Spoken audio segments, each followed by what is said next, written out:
agwa m ụnụ na program ga na-emezi na agwa m na program ga na-emezi na ọ ga na-adị rọ ọ ga na-adị ezigbo rọ ka ọ ga-abụ onye o were iwe ọ kwụsị ịbịa ọ bụrụ na ọ dị rọ too much for you I'm sorry ife anyị bịa taa bụ okwu alamala ife a Krismas ka a na-agba enwere ndị jere ụlọ a ga-ala ala nwee ndị ga-ala mmadụ ndị na-ejere eje nwee ndị a ga-ala nwee ndị a ga-ala so ife alamala ka a bịa taa na mgbede anyị nwere many cases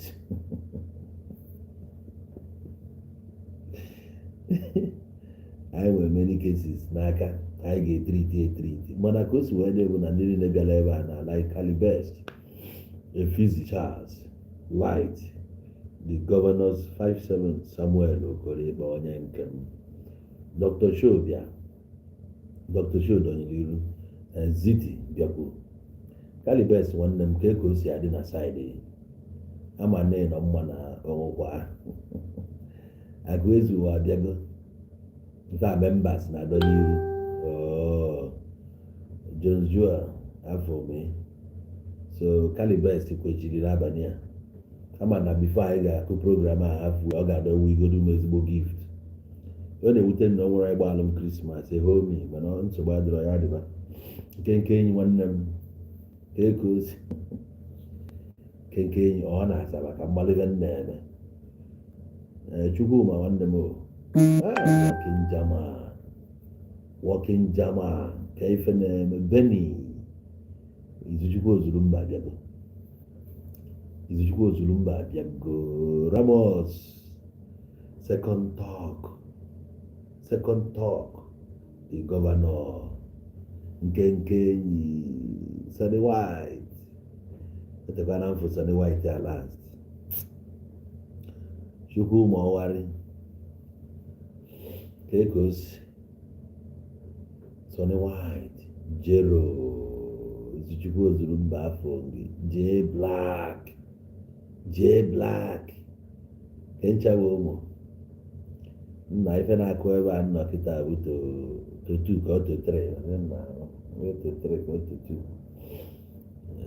mana ya ga na-akụ nwaanyị dị so ndị nọ Naịjirịa ekelekwa m unu so ka o si wee dị bụ na today Uncle Prince abịago today o nwere mba yesterday bụ ụka o nwere onye mpụtara na program ya so a na-ekpe ikpe alamala and unu chetara nwanne nya ka m fụkwa anọda mmata emanụ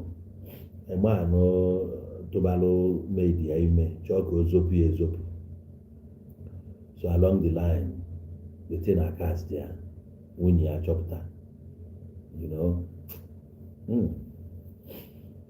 na abịago na agbakọda tinsizi ya ịmụ na nwaanyị a amara ife ọ ga-eme the woman na-ajụkere ife ọ ga-eme ana onweba onye pụtara ebe a si na o nwere ka ọ dị nke enyi ana m eche ịkpọnye ịbịa na be m ebisapụ ma ruo ebe ịbịa ya ebili ebe nwanyị dị Sandra ke nchaba ụmụ a na-akụkwa Bella baby Bella what's up Rose Shine Rose Shine afọ na Chukwu mere bụ ife ọma na-egwara m ije je tọrọ ọwa na ije tọrọgodo ọwa ọkpa na anọ ekopụghị n'otemi enwere nsogbu adụrọ Beni ka ihe na-eme Beni market nna ịma na a na-ekwu ife a na-ekwu ebe a so ụmụ nwaanyị kwesịrị iji ya na-amụrụ ife for those of you who were not here yesterday the case was that a man in fact couples bi n'ụlọ they had a maid nọ n'ụlọ chief n'otu the man ordered the maid na ọ ga-ana na ya na-abata na mgbede anọ paks ga-abịa ka o jee drọpụ ọnya so anokwu ya bụ final then he left the wife now came to the girl wee na-eme inquire what actually went down, what is the problem. The girl asị ya na onwere nsogbu dị the lady jụọ onye anacha the lady wee na-apịkọ I've been with this girl for the past 2 years. She has been good to me. She's been good with my kids. She handles everything I have in this house. In fact, she's almost my younger sister. So the woman akpọrọ getting here born amụọlụ. So they were just in good terms like a family. Then all of a sudden, boom, you are leaving this house by the master. You are leaving this house. When I come back this evening, I want you to pack all your things and I'm going to drop you. So the woman now had to confide, like, try to win the confidence of the girl. Talk to me. Whatever it is, I will keep your secret intact. Just tell me. I'm your sister, not only madam now. And now what happened? The girl broke down in tears. So she now had to confide to the madam that she's actually pregnant for the husband. And then the man had tried his possible best to terminate the pregnancy, but the doctor warned that if they should go with the termination, that the girl will eventually lose her womb. So now the man tried secretly to take the girl out of the house, go to a faraway place, get her a place to stay until she gives birth. So after all this narration, the woman had no choice than to break down in tears. She was like, so this is how my husband betrayed me. And after the whole thing, she was like, now advise me what to do. So now none of you ever came up to say, hey, if it was me, this is how I was going to handle it. This is what I was going to do. I'm sorry, whoever is calling now, I'm sorry I cannot take your call. I'm in the middle of the program. Sorry. Sure. I'm sorry, you need to call me back, please.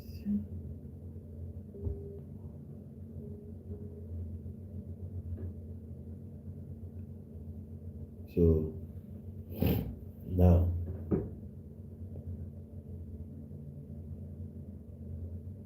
symbol of quality. Is this why you came here for Mazin Nandikan? There's a way I handle your type, bro. What is happening now? Why am I doing this? So maybe I go maka Mazin Nandikan, I block you. I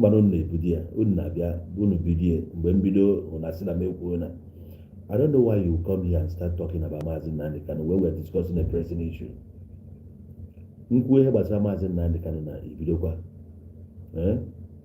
Because stop that nonsense. This is not why we are here. Oh my God. What's happening? Oh my gosh.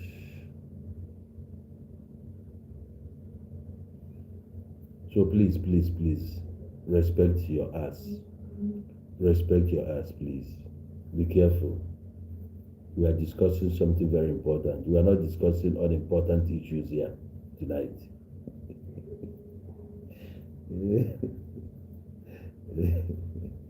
So my dear, I would like to know your opinion. If that woman happens to be your sister, what do you advise her? To take the girl in, because now that is what the woman was thinking. To keep the girl in her house still.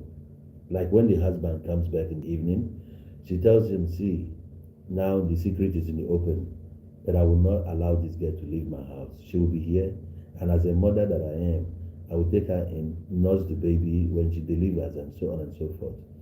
And for me, that's what I think should be the best. Just that name and as Mmadu, the woman Nwunye obi amaekwe. I'm going to that girl no look at that house till the man will continue to sleep with her. Especially knowing that when a woman is pregnant, she will need some doking. I'm gonna appear to help Imagoni feeding at the process. Karunwa will mepe easy for delivery. So it means that man you know. Now in the law, when you impregnate a girl, your maid, your worker, whoever she is to you, being a married man,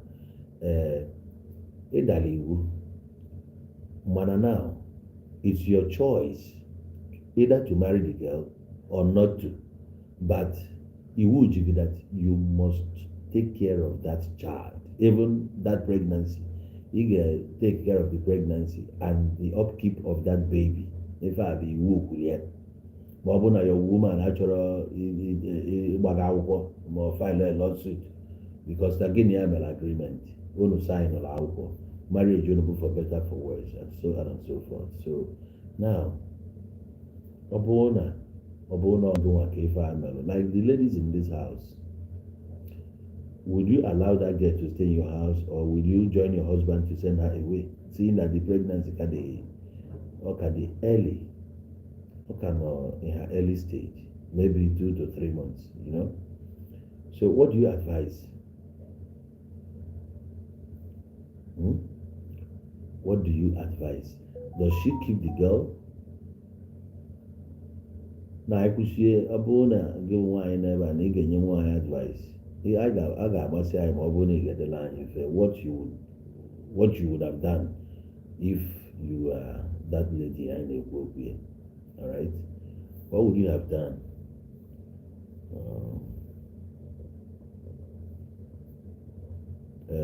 Masha afro me fidel I'm block while you gaba on because I can't fight you.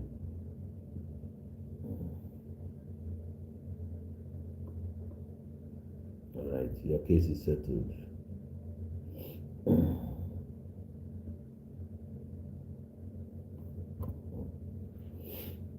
Alright. So man doesn't plan to marry the girl.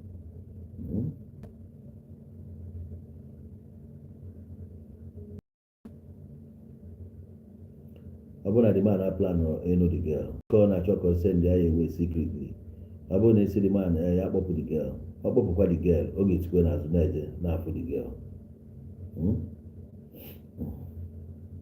Ọ ga-esi n'azụ na-eje na-afụ the girl and ọ ga na-ata ya, and ọ bụrụ na that thing if the secret gets out to the family ga-ekwukwe na ọ ga-anụ the girl, na ọ ga-anụ ya.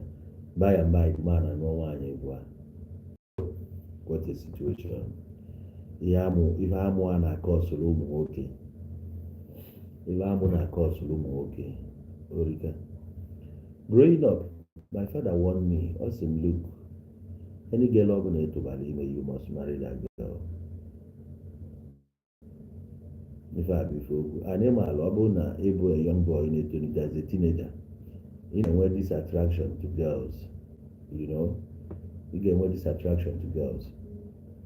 If you don't handle yourself properly, and so many of us know tonight, some guy that when they were at home, not what I go here. Open up what I know wine, net to Balime.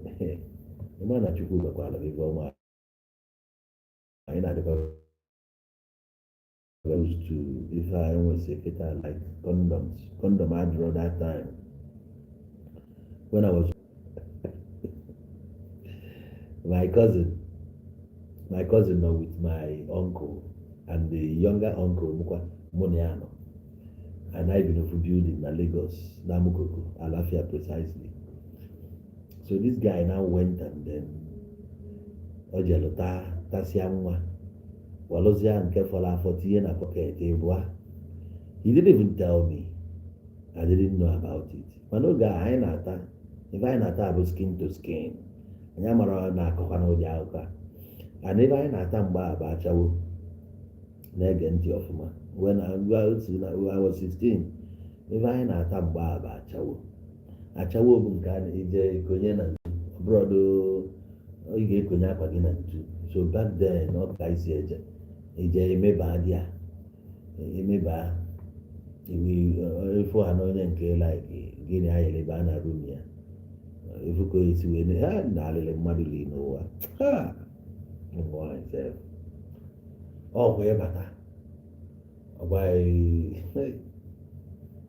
What got 2 naira? Yeah, just buy 2 naira. Nale, whatever 2 naira near.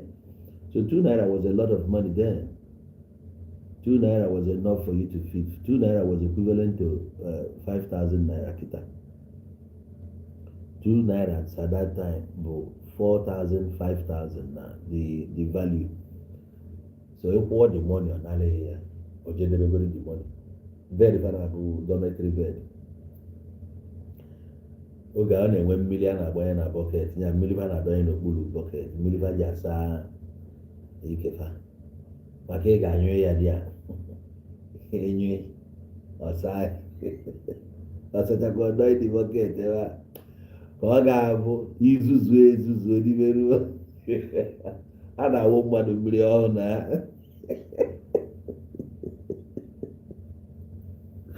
ije na họteelụ zuzu ezu ndị awụọgụ mmiri ọhụụ tru ya that month ihe abụghị na-eme na visa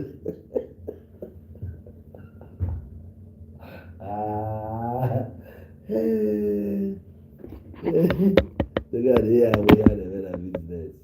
Now, what would be as a how you see, that was pretty early. Yeah, I started early. I started everything early in life. I was so exposed to life then. I left my parents when I was still young. I left my parents at the age of 13. So I was exposed to, corruption, corrupt life. But I was able to hold myself.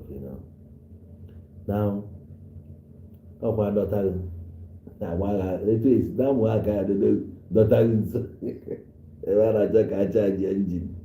And the time is why I cannot engine guy. It will be a okay, can you see why I can even a wedding boy?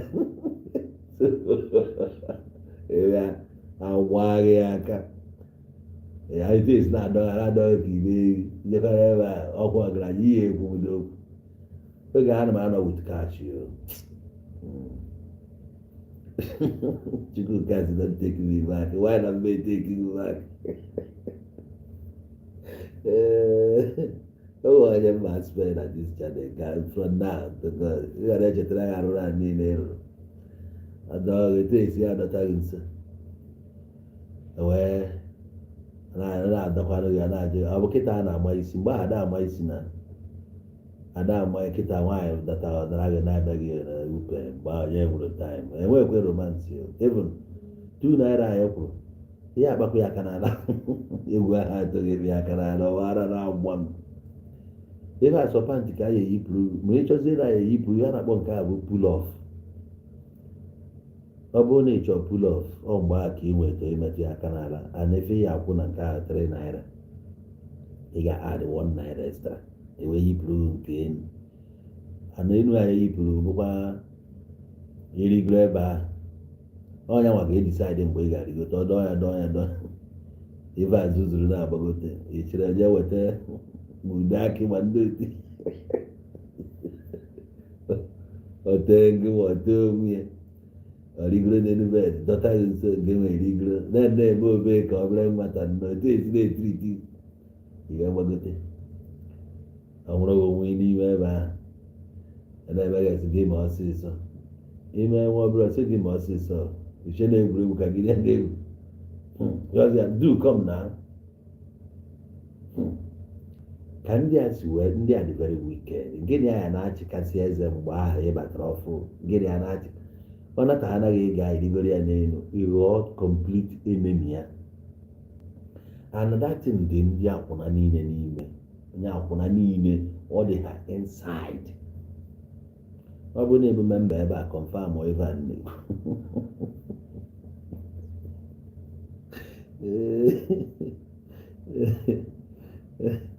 akwụna gịnị ya dị na mma bụ mgbe ego gị na-ababeghị aka ọnwa ahụ anataghị ego gịnị ya dị ọzọkwa na mma so ọ bịazie mmezi gị ma ọsịsọ eju na ihe eme ọsịsọ ka enyụọ ọtụpụ ikwu ọmịa onye ahụ ọbaba ana ihe achọ ka gị na ya nwebe confrontation unless ebe agburu n'onwe ọ bụ na ebe agburu ndị a na-akụwa bọtụrụ anyhow ọ mgbe aka ọ ya respect maka ọ na-eghe anya na ọfụma ka ọ mara na-ebugodo ala ya ọ bụ oge m abụkwa m nyaa mgbe bụ na mmadụ bụ street kid ito na jegule maọbụ amụkoko rile okoko a saịdị gọmụ ebe a niile ị ga-abụ ezigbote agbụrụ ịjọra saịdị a niile badịa enwechara ring a na-agbụ n'aka eji anụ ọgụ ịkụọ ya mmadụ onye agha daa. O nwere life m na-adịrị exposed to na Lagos that time. Ihe anyị na-akụ na-achawo. So this my guy wee kụchaa nwanne ochi kọndọm. Afụbekwana kọndọm the first time. Ọ kụchazie tii na pọket ya nnata ya adị yipụzi akwa gabazie ịgba mmiri, maka ịbata afịa na mgbede na ị ga-eje ịgba mmiri. Ekwu ịgba mmiri ọ bụrụ nwaanyị na-agba mmiri like anyị na-aje agba mmiri etego mmiri ka ọ ji ịgba. Brọda anyị wee jee saachị abịa saachịzie akpa wee fụzie dị kọndọm wee were ya debe agbaba nnọọ mmiri gbasịa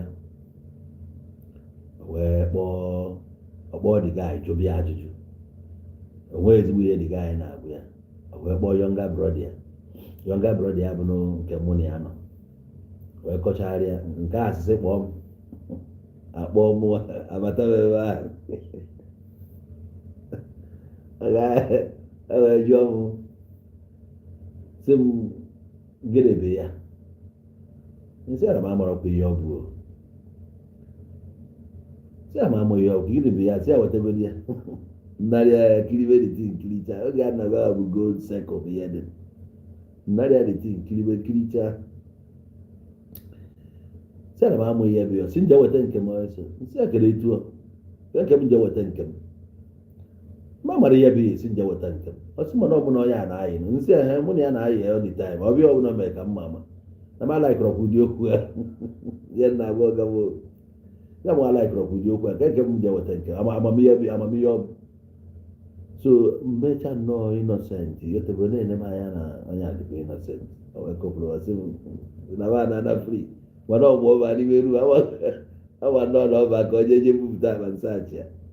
Agbada aka m dị ọcha na onwe ego m debere n'ime akpa ha maka onye nsaachị ego abanyekwa na kesi. So ọ bụ the first time m fụ condom. Now ihe ka nna gwa anyị adịrị exposed to condom that time. Oge ahụ a na-akụ ya skin to skin mana ọya dị mgbe ahụ bụ highest ọya ya afụ mgbe ahụ bụ ihe dịka gonorrhea. And many guys in ebe a sịrị na ya contact ya gonorrhea mgbe ọ na-eto eto o siri ike.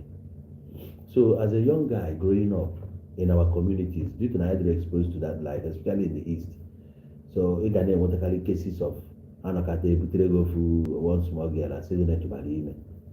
A ga-akpọtagidere gị ụfọdụ ndị mama anyị megide dị fed up with ya ọtụtụ kpọtara ya ka ya na-ebu. So ọ dị common kama dị ga-enwe ike ọbịa na ọ na-abụ unu mụsịa nwa ọwa. So o nwere some people na-abịa emesi kọmentị ebe a ha marụ dị afada etu a ka esi wee mụta ụfọdụ even ahụ ka kọndọktọ DNA na East na ụfọdụ ndị mmadụ ga-ebe akwa ịgbara onye na-akpọ mpaga bụ ọdụ mpaga ịgbara ọtụtụ ndị anyị na-eme mpa ụfọdụ abụrụ mpaga ọ bụrụ na ọsị gbakọ ya ọfụma onye mụ jụọ ndị ga-ajụ nne gị nwere ike ọ bụrụ chọs bred ka eji wee tụrụ ime maka chi. Oge ahụ nwaanyị ụmụazị na ihe a na-ala mgbe ahụ bụ a na-alakarị ya otu a na-ala abụ otu nzuzo epiobata agụrụ ya ozugbo. O nweghị ebe a na-anọ n'okpuru steepụ agụrụ ma ewe ọkụ ya na ọkụ ma epinye ọkụ na ebe a ewee n'ọkụ na-ewe nwayọọ ịgafee na kọrịdọ ya nwa amagonega maka gịnị enwego arrangement already wee nwayọọ gafee nwe n'okpuru steepụ jeje ebe adị ya ya nwa mechaa dịbata ebe ahụ kọm ọ bụgoro aka ka epichatara ya ọ bụ nke a ka ibu ụlọ nwa ahụ anụ ka mmadụ na-agafete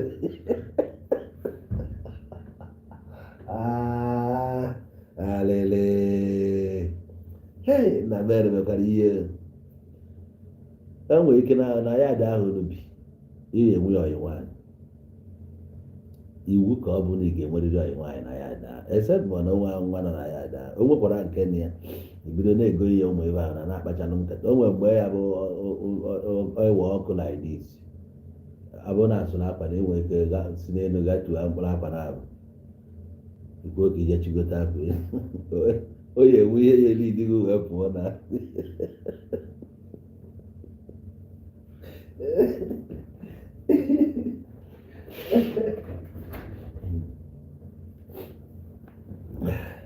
a na-enwe kiu ife ga-ekiu ka ị wee pụọ apụọ.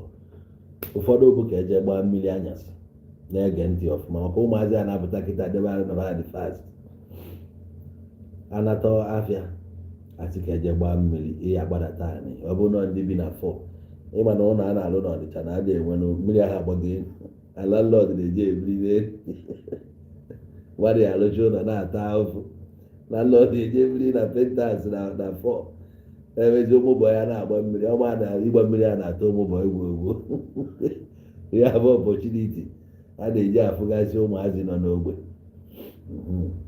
anọdatị nke ọ na-abụ mgbe ụfọdụ o mee a na-ebu ụzọ chọpụtagasị ya nkọrọ dị n'ogbe ụmụbọ onye na-amasị ụmụ nkọrọ dị aṅa enwe ha na nke emepere ọfụ anyị ga-ama eburu ụzọ ị na-anatagodo na mgbede jee kwụnye ụgwọ ibukuo nke ụfọdụ agwa nwa ya buru ụzọ jee nwata eburu ụzọ jee ebe a nụrụ nke nwee finishizie ịmabata a na-akarịkwarị 10 minutes ịmabata ozugbo abaa biznes maka ọ ga nwere ike ịchọga at any time nọọ ịbatakwa n'ozugbo agụrụ ya kwam ife a na-akpọ nke a bụ ogbu ngwa ada ewu oge ije izuchara ya ịwaba ife a ka ọ na-abịa emegidezie mmadụ ekote ọya ikoteghị gonoria ikolu syphilis ikota syphilis ikote staph ịghọtago and ka esi ama bụ na ikote gonoria ife ọ na-anọ bife ma ife na-eme ọ ya erugoro 3 days na arụ ịbịazie na-efiru fọni ikotie ọ ejezi enyo mamịrị ọ na-afụghị ụfụ o nwere first of all na-eje enyo mamịrị mgbe sekọnd day ka ị ya na-aghọta sekọnd day eje enyo mamịrị ga-agba into 7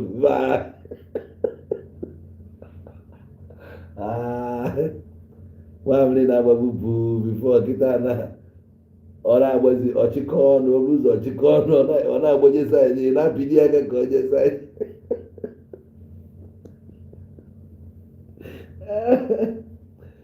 imechazi ya epụtazie the next day je enyi mamịrị ọfụọ ọgụ na-afụghị ka ose ọ ya afụgide o nwere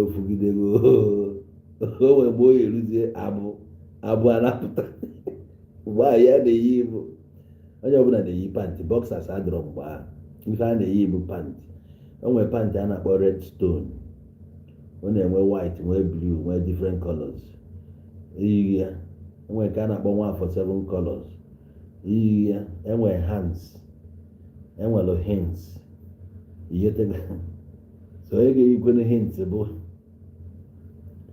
ama members ọ nọzikwa ebe a members a na-eme indicate ka ama na members anyị nọ board o nwere pantị a na-akpọ hints ahụ nwere pantị nwe singlet onye na-eyi ya bụ a big boy white ka ọ na-acha ọ na-enwe kọlọ ọzọ hints ahụ bụ ụzọ pụta wee nwezie hands ịghọtago enwe hands ahụ bụkwa another hints so abịa nwesie anya now ihe dịkarị common bụ red stone and iyiri the pant ị ga-like ịdọnite ikputu akwa ga na-afụ the ten ka ama na red stone ihe eji ama red stone eje n'ukwu ya rọba band a na-agbụ ya zigzag a na-agbụ ya almost 4 lines so ị na-eji ya eme show na iyipụta the pant ozugbo efu na blood na abụ mixiri ya ịma na iburugo gonorrhea ibutekwara anya ya ọzọ ị need bụ ịkọntaktị ya your best friend kọwakwala ya nna nakwa ife na-eme ọ bụrụ na ndị nwere ezigbo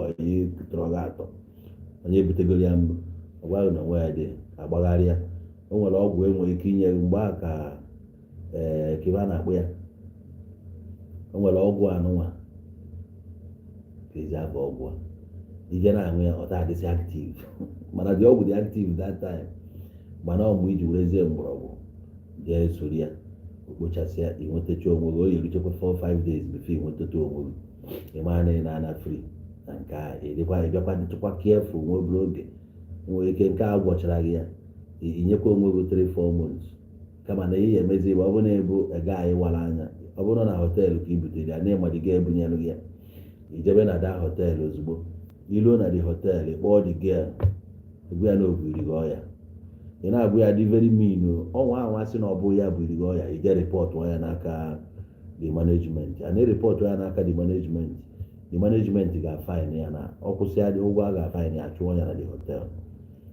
and ịma na ndị hotels na fa si eme bụ na fa na-enwe their own doctors the doctors na-abịa every week because na gọọmenti mana ha nọ so doctors na-abịa every weekend bịa check ya those girls treat ndị a ga-etreat wee pụọ so any girl ọbụla butere ọya zobie wee bunye ya mmadụ iwe weta ya to their notice fa ga-discipline the girl mana ọ na ịwakwa n'anya ịmakwa na ụdị ebe anyị n'ogofe igo ndị ga-amụ ya bụ ndị na-ewere ive abaji ndụ fe eme ndị ala ya agbụrụ ịmago ime escape na gonorrhea ibute nke a na-akpọ syphilis ahụ bụ na ibute ya ọ nọ 2 days ọnụ amụ a na-atọ gị ụtọ o nwere ụdị ụtọ ya na-atọ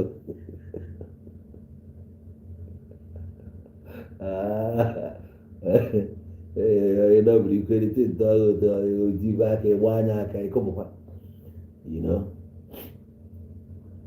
ọbịa ọ nọ ọnwa obere after 4 days ife ị ga-afụzi ebu oje n'okpu amụghị onu oje n'okpu amụghị ahụ too ya nwa obere etito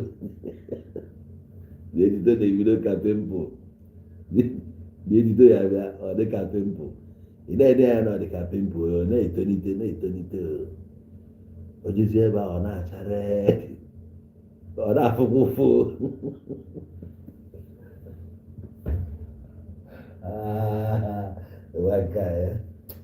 hey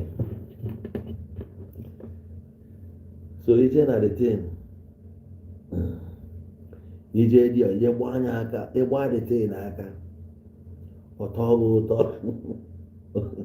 ụtọ ịpakịkwa ihe ajọ ka mmadụ mana ịnọbiri ikwe nwa obere ọbịakwa ọzọkwa ọbịakwa ịgba anya aka so ọ ga na-eme gị aka ga na-adịkarị n'ime pantị gị nọkwa nwa obere maka nke abụla nke a na-amanya aka na pọket akọ so mgbe ahụ bịa mee datin the etita da anọkarị 3 days after 3 days ọ pụọ ihe afụzie nwere ike iche na kesi nke ahụ gaa ịnọkọtazie na labs gị na-afụ rachis a na-abịaghị na lab gị rachis abịaghị anya ndị nọ na Facebook sorry na ma network adịrọ strong network casting today ama m ihe niile ọ dị ka m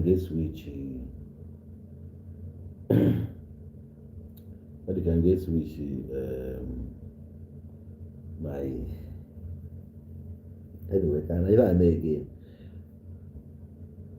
ihe na-use ebe a bụ proton I need to go back to nke na-use na China ebe a but and then so ọ bụrụ na ọ bịa wụọ ọgụ rachisi ọ ga-ahụ awụghị ebe a rachisi ahụ na-abịa ihe nke a na-akọ n'ọkọ ọkọ ya na-atọ ụtọ so ị na-akọ ya ọ na-atọ gị ụtọ ọ bịazie mmiri ya ịkọfu ọnya ebe a na-achara edi mmiri ya metụkwa n'akụkụ ebe a nke ahụ etokwa n'ọnya emechazi okay so mmiri ọya ga-emezi ọgbọrọgbọgụ niile a rachisi abịa ju ya anyị mana ọ bụ ya a na-afụ anya na so ihe a na-eyizi dị ka that stage mana ọ bụ maka ya na-eje di ya ihe is very very very uncomfortable ọ ka syphilis si eme and syphilis a bụ na ọ bụrụ na itiri after some years ọ na-agbakwa mmadụ ala ahụ ọ dịrọ mma so ị ga-emeke sure na itiri enye ọfụma o erighị ego so ụmụ ya abụrụsi ọya na-ebu iwe bute nke a na-akpọ staphylococcus ọ na syphilis ka ọ na-esi a graduate wee baa na staph and ịma staph a ka dị njọ ọ na-esi na staphylococcus wee baa na nke a na-akpọ staphylococcus aureus gonorrhea wee ka ogolococcus ihe niile abụọ ya from the 80s 90s but by 2000 ọ dịghịzi common ọgwụ ya pụtachago so you can now in fact the ọya enwezi isi ọ dịkarịrọ mana aka ebube gị ya banye na ndị mmadụ na-adịzi very careful na-use condom. So during those days ọ ya a na-ekegharịsị ya na-ekeghe ya maka na o nwere nwa ya afụcha na onye aka bụ obere nwa idulie ije taa iji kondom o ya ebu iri ya a na-ịma ka esi a confront ya ị na-confront ya ọ ya kwa gị echujere ya. So ihe a na-aka njọ na villages onye kpatara some people ya sị na ị na-afụ ụmụ nwaanyị nọ na township ị na-afụ na ha dị corrupt na ịma na ndị nọ na village ka dị more corrupt and eziokwu ndị ahụ na village maka na enwere ike enwere nke nna anata one day mụ na mma m jere ọrụ iyotago mụ na mma m gara ọrụ anyị erue n'ugbo anyị nọ ebe a nwa obere oge mmiri bịa oge a mmiri bịa nsị mma anyị ka anyị na mma anyị sị m na-abazi ala anyị na ba ada na ya maka ọ na-agba epu ụlọ n'igbo ma ọ ga-ada ebe a mmiri a machaa ya mma m ada anụ ihe o jiri ugbo egwu so mụ ada ala ịkwa n'efu ya dị asị ya si ya ka anyị na so oge anyị na-anataziri ya dị nna na-elite na be anyị ndị mmadụ anọzigo ndị gbatara ọsọ mmiri na-asị akwụkwọ na mma nsị mma mmiri ọ bụ na mma rapịa n'ugbo nata so o nwere nwa obere nwa na-atageti nwa ka na anụgo na nwa na-enye na ọ da-ajọ njọ si na nwa nke a daanyị na m taa ndị mmadụ na si ebe nwaje nnọọ badara ugbo anyị debechara ya mma gafee n'azụ ụlọ ga-awụ arụ wụsị arụ nabatazi na rum achọghị m ịpụtazi outside nsi n'ime mepee ụzọ banye na my room so n'ọnwa obere welite olu achọghị ka ndị a bịara abụ welite olu kpọọ onye aba ọzọ nsị abatara inside gị ọ na-eme ebe a bifo na-ekwuchado nwata alịbatago ka ọ alịbata na ntụ na mma elu ọrụ na chimeme na bịa taa o nwere ka jukwuzi alụ ọrụ ewu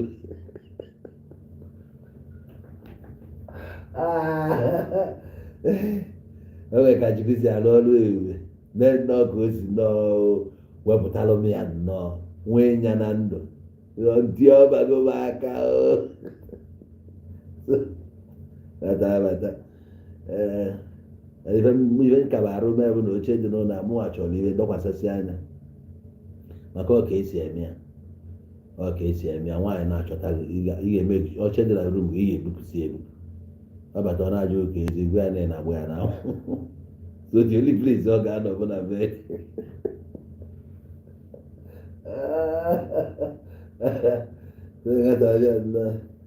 anyị wee nọ nwayọ negotiate n'elu bed anwụkwana ihe anyị na-akpa gịnị ka a na-akpa anyị ọbịara mitin ọbịa bụrụ na mmiri ya na-ezo echi nwayọ anyị wee nwayọ na-asape baịbụl na-agụ nwa nche na ụmụazị nwanne m ịmakwa ka m na-abanye di ya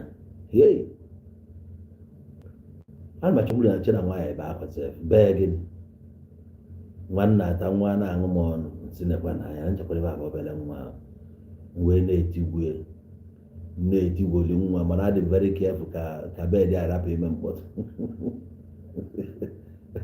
ana onwego nwa mụ na ya buru ya n'elu bed ahụ ndị nwa agbaji elu bed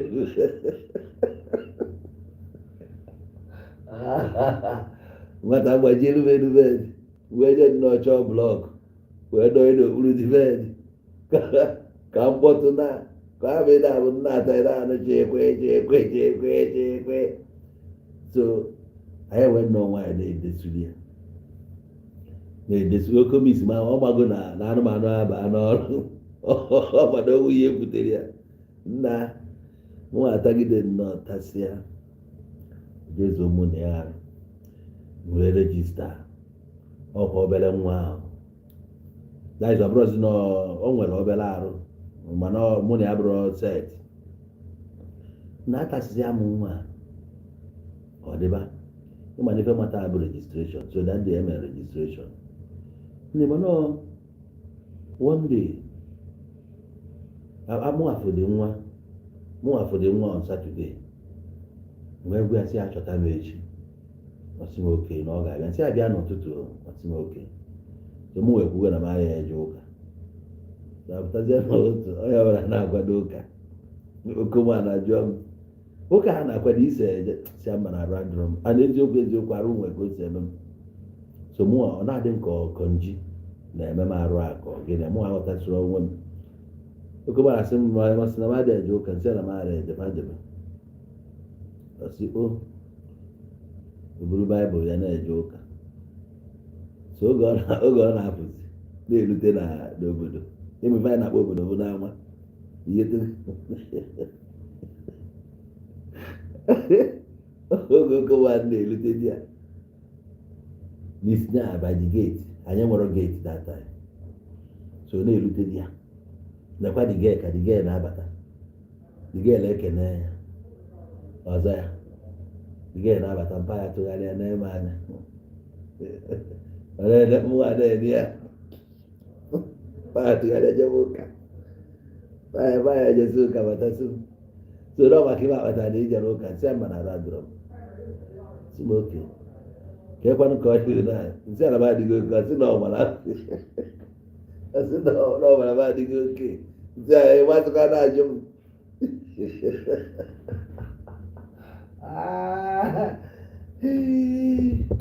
alele life ị na-ajụ m kedụ ebe ị na-ajụ m so ife n'aka nwa ka m nọ wee malụ na konji nwere ike ime gị n'ahịa arụ ama ife na-eme gị o nwere ka arụ esi na-eme gị ịta nwa ịdị oke gbọ ka ọ na-emebeghị bifo ọ na-emebeghị experience nwa kịrịkịrị arụ iwe ike na-ayachara nwa kịrịkịrị arụ mana ịtakwara anụ ozugbo ịdị oke nna m adịkwa fit ịghọtana so ife njiwe na-emetụrụ gị aka bụ na o nwere ụdị ya na-ata na vileji anọ ya a na-ata akpata afa ji atụsi ime ha na-atụ nke tụtazi ya dị ime ọbịa konye gị ya si n'ọgụ ịghọtago na netwọk ma dịrọ mma ka m chenjie ma na Facebook ka m chenjie ma VPN n'onwe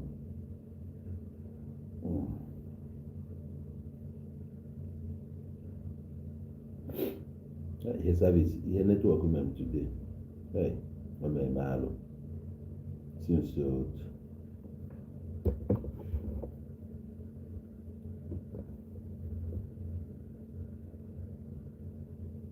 netwọk meme ihe niile kịta o jikwa m n'ọrụ njikwa na VPN nke a kesikwara ike ka ezurọkwa ike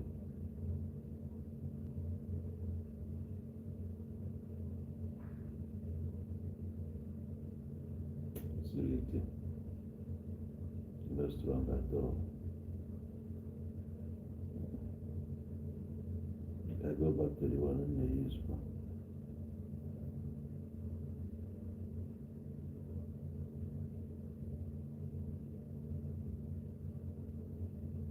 VPN America.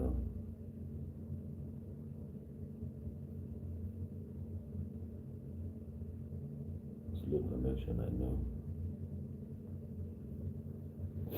So ka anyị na-ekwu so ndị a nọ na village ọ bụzie na ege abịa tụtụ ime onye ọ ga-achọ bụ onye ọ like ọ na-aba na the whole houses si nga na nke Swiss ma bụ na ọfọ kwa ọp gị na tragoro nke Swiss ahụ so eluzie ebe dịgara ga-eme bụ ọ chọba onye befa malụ mma onye ọ dị aka parents ya ọ dị considerate ọsị n'ọnya ndị befa ekonie na mgbede anyasị atụọ na be unu bịa si n'ọgị nwa na ndị ikologo ọbụla ikologo enwere ike mpa gị na afụkwa na nwa a na-abịa okpube I was lucky growing up nwa ya bịa ka ụdị aka a n'isi because na apụ m n'oge. So I wasn't at home. I was in Lagos. So when I had but then with so many people like that, my set, to a case, a beauty and woman. na-ebute onwe nke mmalụ oge na the boy ọkwa na JS2 ka a nọkpọtara ya nwaanyị to God na JS2 ka a nọkpọtara ya nwaanyị efu dị ọbara ya kịta hey so many people so now wee kolu carelessness and those girls are the eziokwu ya ka ndị wee sị na so many people today ndị a na-akpọ their father originally abroad their father ịmana na Igbo emere ala for ụmụ ife DNA anụnwa according to our custom and tradition ya ka enwere inu atụ eji wee back anya up si ebe ọ bụla nwa si bi ụwa ya nọrọ ya ligbo ife ọ dị na Igbo all true. So now if I na-ekwu na as a young boy imeli video na but the topic I ji wee bịa today bụ ndị mmadụ anatara ụlọ Christmas abatasị ya na ụfọdụ ka ya abata o nwere girl mfụ na my town n'afịa be anyị and that was oge m na-agbagharị na njọ ịnụ nwaanyị afọ m this girl o bụ motorcycle kwụsị ya mpaaki ya ọ kwụsị nlepụta na moto bịa meet ya kene ya mụ na my cousin kenesị ya nsị anya m nọmba ya the girl gladly wee nọmba ya anya m welu nọmba kpọọ ya one day ọza m mana oge ọ bịara ọ chọtara mụ na ya dọnọ na-ekwu okwu anyị nọ nnọọ outside dọnọ under the tree na-ele this girl anya etu m si afịa ọ na-adị m ka onye nnukwu di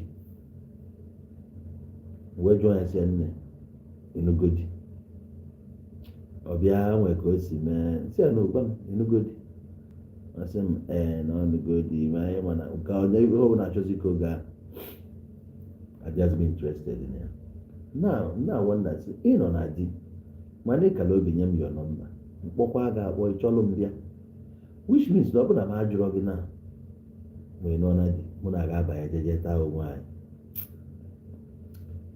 so ihe njibu bute ebe a bụ for ndị if you care to listen before gị na nwaanyị na-eme anything try ya ka ịmalụ ma ọnụgodi try ya ka ịmalụ ma ọnụgodi ka ịrapụ ijeje koro ebe na-agbara ebe ozi ebe a pleasure ị ga-enwe that little moment emesi okodo somehow because anyị amarọ the reason ndị nna anyị ji wee na-asị na mmadụ atana nwaanyị nọ na di atana nwunye mmadụ a na-amụ ya ọbụla ọkwa anyị amarọ the reason ife a ga-agwa gị na ịta na ọ na-ebute setback na ọ na-eme nke a na ọ na-egbu the man na-anụ the woman this and that well I cannot substantiate it ọ bụrụ fact because o nwere so many men mmadụ a na-ata nwunye ha they are still alive today na-emekwa their businesses o nwere so many women na-ata o nwere anything na-emefa so anyị amarọ mana ịmago ọ na-adị mmadụ dị very careful ife mụnwa nwere ikwu about it bụ that na iko iji wee malụ mmadụ a ga-eji ya wee malụ nwoke ọbụla ịta nwunye ya chọpụta na ịtalụ nwunye ya o nwere ike igbu gị o nwere ike ime anything and ife ọbụla o mere dị justifiable o nwere ike na-asị nwaanyị na ọ jere polisi mgbe eji ekwu ife o nwere ike ịnwụgụ ọfụ egbe ọ ga-agba gị na South Africa anyị nọ o nwere guy amara m na ebe a na-anụ ife nnekwu mana ama na ọ ga-evisit this program I met this guy o nwere ụbọchị ọ pụtara afịa nna ife iru ya niile ife iru ya o bucha ma plasta anya ya ebe a akụkụ ebe a na-achara ya iru ya fụcha gịnị mere ọ nwaanyị South Africa lịọlụ ya bata na bie o kwetọrọ na ya nọ na di o kwetọrọ na ya nọ otu nwoke ịmana fada anụ di anyway mana gị na nwoke ebiri your boyfriend gị na ya ga-ebi n'ụlọ ya na ya ji nwa so ọ gwara my guy soli ya jebe na bie a na ebe fabi bụ ebe a dịka ọ na 6th decade na 6 story building so oge dị manụ batara na bie wee fụ my guy na nwunye nsogbu adịgokwa ahụ the guy je wepụta egbe ya na ọ ga-agbagbu nwanne anyị nwoke yọgide the only thing mgbe na ọ gbagbu the guy bụ na ọyị ya nwoke ya na ya yi bata jidere ya ewepụ na ya nwoke ejidere ya ọ ka agbagbu nwanne anyị nwoke na ọ bịazi nyezie nwanne anyị nwoke option ya si n'elu ebe a jọmpụ na ọ ya ewere ịda na jọmpụ from 6 floor ọ na ya agbagburu ya ebe nwoke a na-ewe option to jump. If you jump they negotiate ịma na ịdakwa na ịga bife iru a na-enwegoro sef mgbe mmapụ ga-egburu di ya bife land ya na so ka m na-ekwu ya na ị ga na-eme imagine etu the scenario si wee play out ịmada ife endili ya bụ na the guy were nwanne anyị nwoke iru ya niile wee were ya scrub arụ aja niile mfụsịcha anya ka a na-eme ka a na-azọ ya ọkpa n'isi ọ kụchara ya nwe isi egbe nwere ihe ọ na-emefere nwanne anyị anya afụrụ arụ ya because o yichiri arụ mana nke iru a dị visible. Well, anụgo the story wee jụọ ya nwanne ahụ ọ gịnị mezi asị na ya nwere accident yesterday say ya ndị sorry ya na-agbakọzi accident nke a na-eme nsọ n'ihu ahụ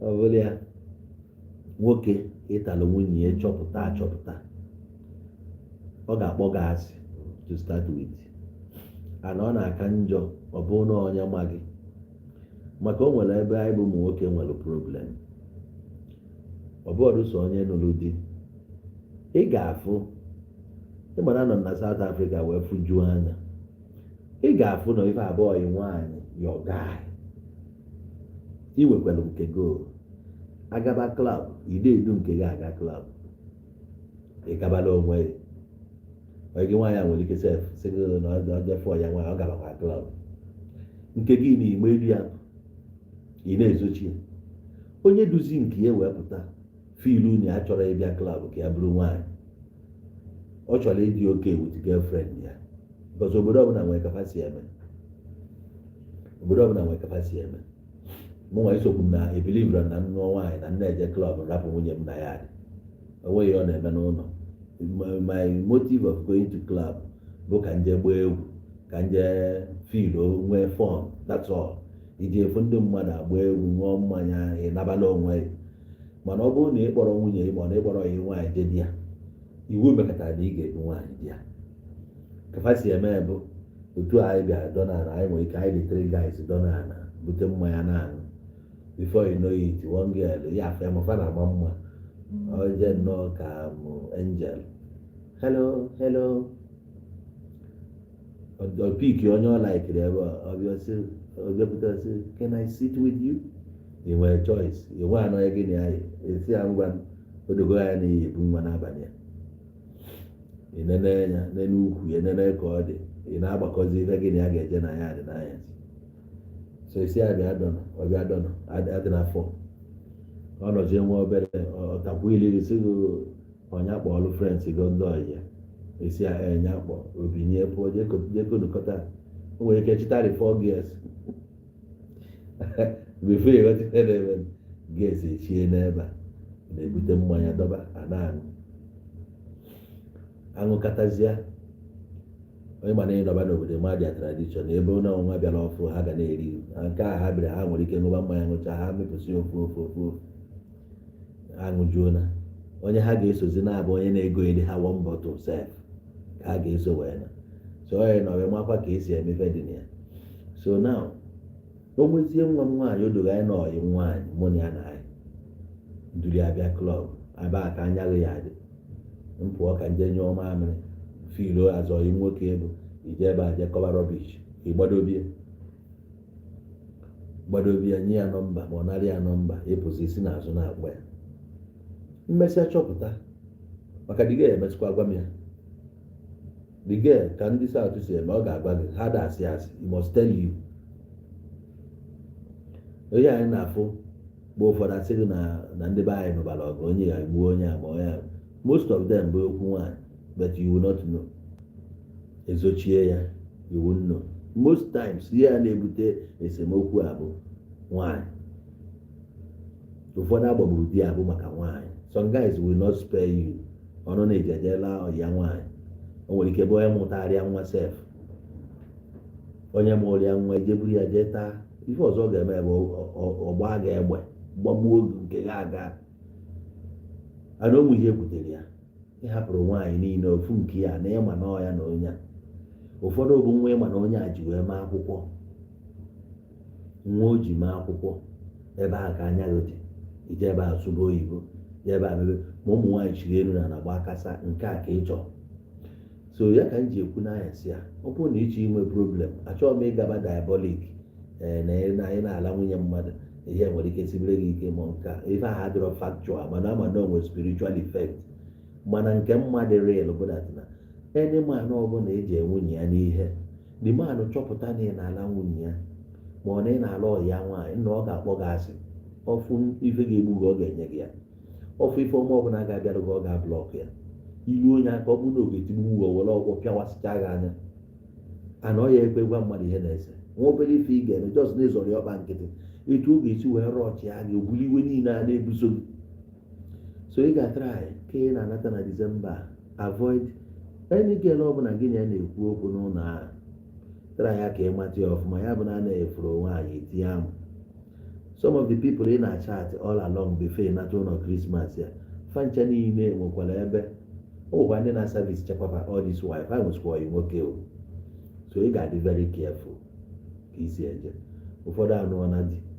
but you don't know diva nọrọ in town ị na-anya na Lagos axis aka ada atụkarị na Surulere aka ada atụkarị na Yaba ebute meta ụmụ ogbe a niile ebe aka na-atụkarị bụ na agọ axis first tag agọ you know why ife o jide udo a bụ na that side bụkarị concentration ụmụ gaanyị ndị Igbo ndị agadi ebikarịrị ebe a because of the cost of living there ebe enwa ego dị ya men kpatara ego obi na agọ na amụwo adịmekwudo okwu first tag ma ifugokwa agọ na amụwo men ji ego nọ dị ya many guys bụ ndị bi abroad bisi ebe a lụsi ụlọ na-agba na-emekwa ife a na-eme so fa nweta young wives so many girls n'ụlọ di na amụrụ na fa na odi ịpụta ka nya bụ Saturday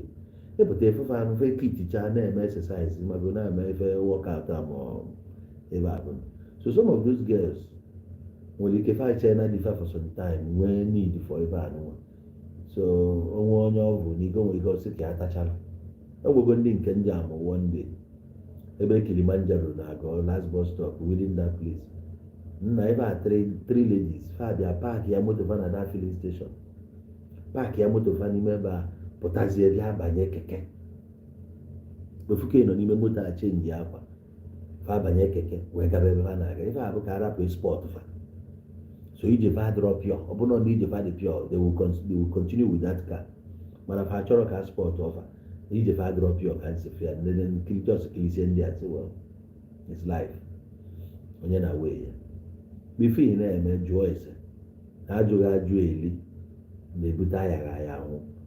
There are things you need to know. Some men tụkwasị nwunye fa obi buru love niile dị n'ụwa bụ ebe nwunye fa nọ so o nwere ife ị ga-eme ịgbawa na dị man obi. Besides that, ife dị na that particular thing ị na-achọ bụ ike nwaanyị ahụ ị na-achọ o nwere mmụọ dị na that thing than pleasure ị chọrọ inwe. Mụ na ga anụgo akụkọ na ọ na-abụ mama gbala ọtọ n'anyasị bee akwa na akwa a na-eru Chukwu arụ. Ụfọdụ kwụrụ ọtọ gbala ọtọ a na main road bụọ mmadụ ọnụ na that person will not escape it. O nwere reason. A woman is not just a woman for pleasure. Onye a nwere ife ọ bụ. Nwaanyị bụ alụsị n'onwe ya. Gịnị bụ alụsị a na-ekwu? Nwaanyị bụ Chukwu. N'ọnụ ụfọdụ ụmụ nwaanyị amụrụ ya ka fa ji edifile onwe fa were onwe fa na-ezuzugharị ibe a na-ezuzu. Nwaanyị bụ a temple. Amaghị m the particular word m ga-eji wee qualify ya. Ikwesị ịtụ nwaanyị ụjọ. Ikwesị worship ya. Nwaanyị bụ ife a na worship. That's why na any home ọbụla, any home nwaanyị ọbụla wepụtara obi ya solu die, the man will never go hungry n'ụwa. Nwaanyị wepụta obi love ha gị tụkwasị gị obi ya niile nke nwere reciprocate ya that family na-adị so sweet. Mana nwaanyị ahụ na-ewesalụ gị iwe, your life ga-adị scattered. Your life ama achịkọ. Nwaanyị abụrụ just nọ mmadụ nkịtị. Ọ gafere, ọ ga beyond this. One, to start with, bụ nọ n'ime ahụ ya ka isi wepụta, nke a ka ị ga-aghọtabere ihe ọ bụ. Womb ya, not just because of the womb bụ ebe ọ nọ wee buru, mana na temple ebe a nọ wee mụọ odu obi. Ya ka nwaanyị ji wee bụrụ holy grail ebe anwa. That's why na nna afọ ụfọdụ ụmụ nwaanyị na social media ejivasi akpọ ikpu na-asị na ya eluzughị ya totally. Ebe ụmụ nwoke sef adịghị emepe nwa ọnụ kpọọ onye ikpu, mana onye bụzi nwaanyị ọ na-adịrị nwaanyị ezi ịpụta na-asị ikpu ya na-akụ ya ka ikpu ya. O nwere ofu ga na amaghị ya na-akpọda ledi, ọ dị ọcha ọ pụta mgbe ọbụla na-agbakasị anya, ọ pụta gide akwụkwọ ọzọ. O nwere Mercedes ọ na-paakị na bie, oge ọbụla ikpu ya na iki ya na-ekiri nwaanyị ya mgbe ụfọdụ o nwere ndị dị mere ebere. So ihe nwaanyị bụ ọ karịrị ebe ị na-eche. That particular place ka ị chọọ ka ị banye, and ị na-abịa without intention, without good intention, not just ka ị jee nwere fọn ka ị pụọ.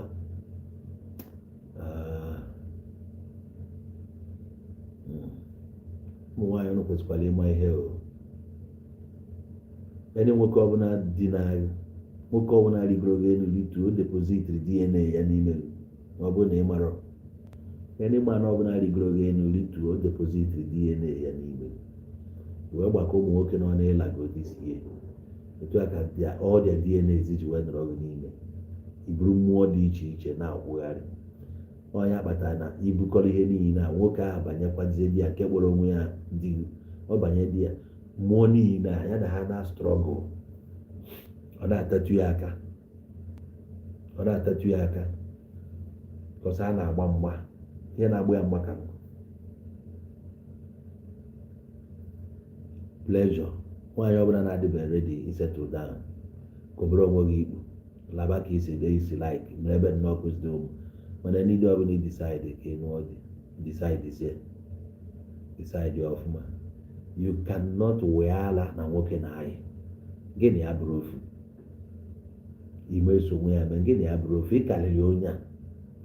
Ya ka etu esi design ịmakwali na onwere tribe before nwaanyị na-atụrụ ime ma nwoke agagharị. Even the tribe na-eme exist today, mana ya na-anụzi ya. Nwaanyị ahụ ga-eji aka ya tụrụ ime on her own. Well, I have the story, I call it the story of the virgin birth. About the Virgin Mary ahụ nụrụ amụ Jizọs bụ the first story of nwaanyị tụrụ ime agbara ala anya ọ dị ime. The story abụghị a new story, mana ịmago no information dị at your disposal ka ị na-capitalize on so many things ị na-amarozi today. Mana anyị nwa live in the past ma ọlọkwa in the present now. All those informations anyị nwere ya is nothing. Ịghọtago? So nwaanyị ekwesịrị iso nwoke na-eme na nwoke mapụrụ jeme ka isoro jeme. Ị kwesịrị ịchịkọ n'onwe gị ọnụ. O nwere mgbe m na-eme program na-ekwu maka nwaanyị rapụrụ di ya maka iyi na di ejeje taa nke ama ama Judi na ndị otu mee. O nwere ihe m gwara ya, you don't do that. Ọ bụgo na ụmụ nwaanyị na-asị gị ịgbapụ gị je eme nka, don't listen to them. Don't. Na ife ị na-achị give up bụ your glory ka ị na-achị give up.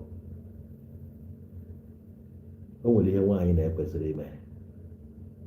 Ya ka anyị bido program a bidoro nwaanyị nwa biye di ya tụbara ime. Onye akpọbata ya nọchọ nwa. The only difficulty dị ebe a bụ na n'odoli ya na di ya ga na-ala that girl ma ọ kpọbata ya n'ụlọ. That's the only thing. Ma ọ ga-enwenwu ya heart ịkọndon ya. Mana if not, o kwesịrị ibu uchu nwa ahụ ewe. Ọ bụ na ọma afụfụ ya nwata na ibu afọ ime nke ya nwa buru, mmalụ ife ọ dị ka ya, ọ ga-adị passionate towards that girl. Mmalụ na-edupụ nwa because for that girl ịsapere that man ọkpa ịma threat the man ji bịa ịma condition a lot so ya a man can do anything wee ka o nweta that thing ọ chọrọ anọ obere nwa nwoke were intimidation ụfọdụ mechaa sị the girl na ọnwa ahụ okwute ya egbuo onye the girl emechi ọnụ so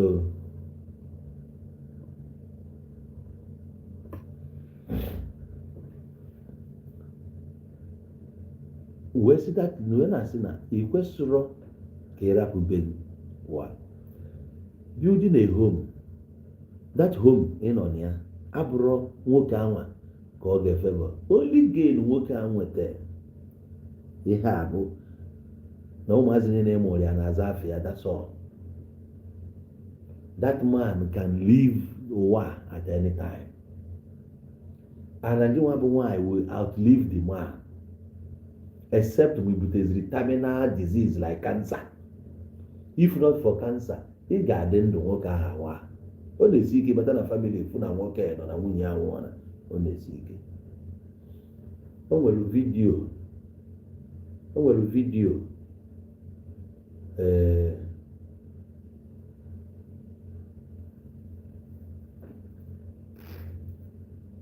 vidio pụtalụ na atụrụ ya na my group Iyo Nation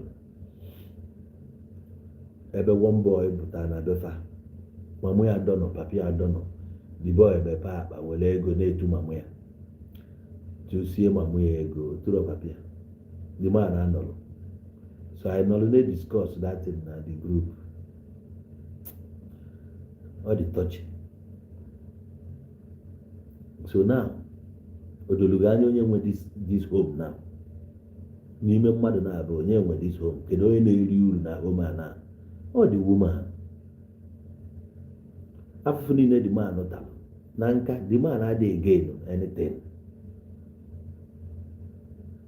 the man no dey gain anything onye na-again ma ọ bụ the woman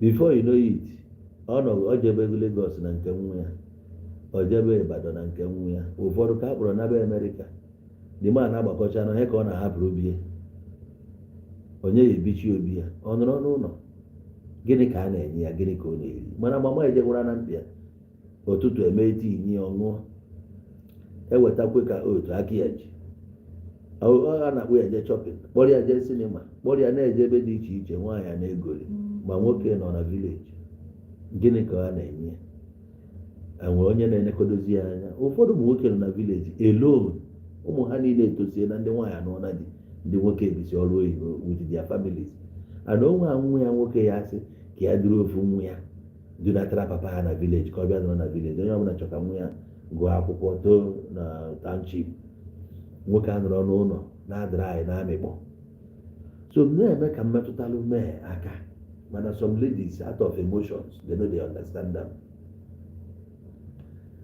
uru nwaanyị na-enweta na marriage karịrị uru nwoke na-enweta ya kpatara nwaanyị n'ụọ di ụbọchị ahụ n'ụdị decide ya ka ije build another life ịnụkwara na di ọnwụnwa na-esi ego na mgbe anyị n'ụdị ka ụfọdụ ụmụ nwoke ga-abịabazi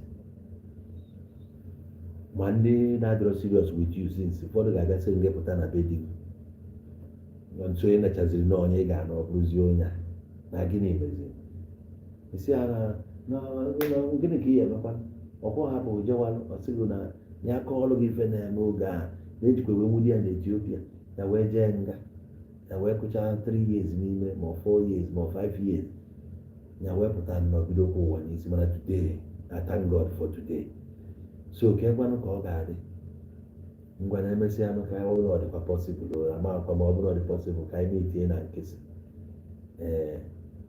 ka anyị metie na nkịsị ọkọdubego anya before ịnwe ife na ma transfer alụghị ezigbo ego ọ ya adọgide ọ bụrụ na ịbụ nwaanyị na-ejidere onwe gị ị ga-adị first igebe ya ntị sorie ọ ife a ka emegide nwoke adọpụta nwaanyị na be di ya epụtazie na be di today nothing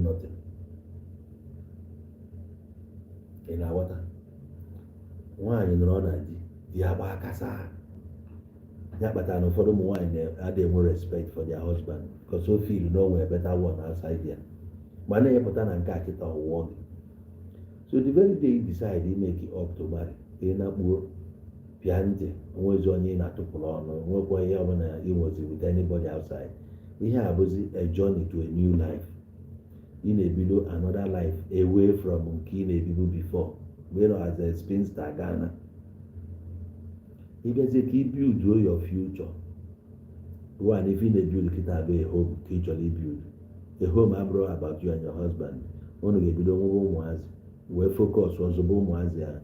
Ị na-azụ ụmụazị ahụ, ị kwesịrị ịma na ihe anyị na-azụ bụ investment ka ị na-eme, lifetime investment. Ị na-contribute, di gị na-contribute. Issue of di ga-ejekwa jela nwaanyị n'ilo abụrụ ihe a na-akọ ebe a. Ihe a na-akọ na-abụ ka unu zụọ ụmụazị a, iwu abụọ na ọya alaghị forever. Ife unu ga-adị committed to ụmụazị a na investment ga inwego home. Ụmụazị a mere iji wee nwee home.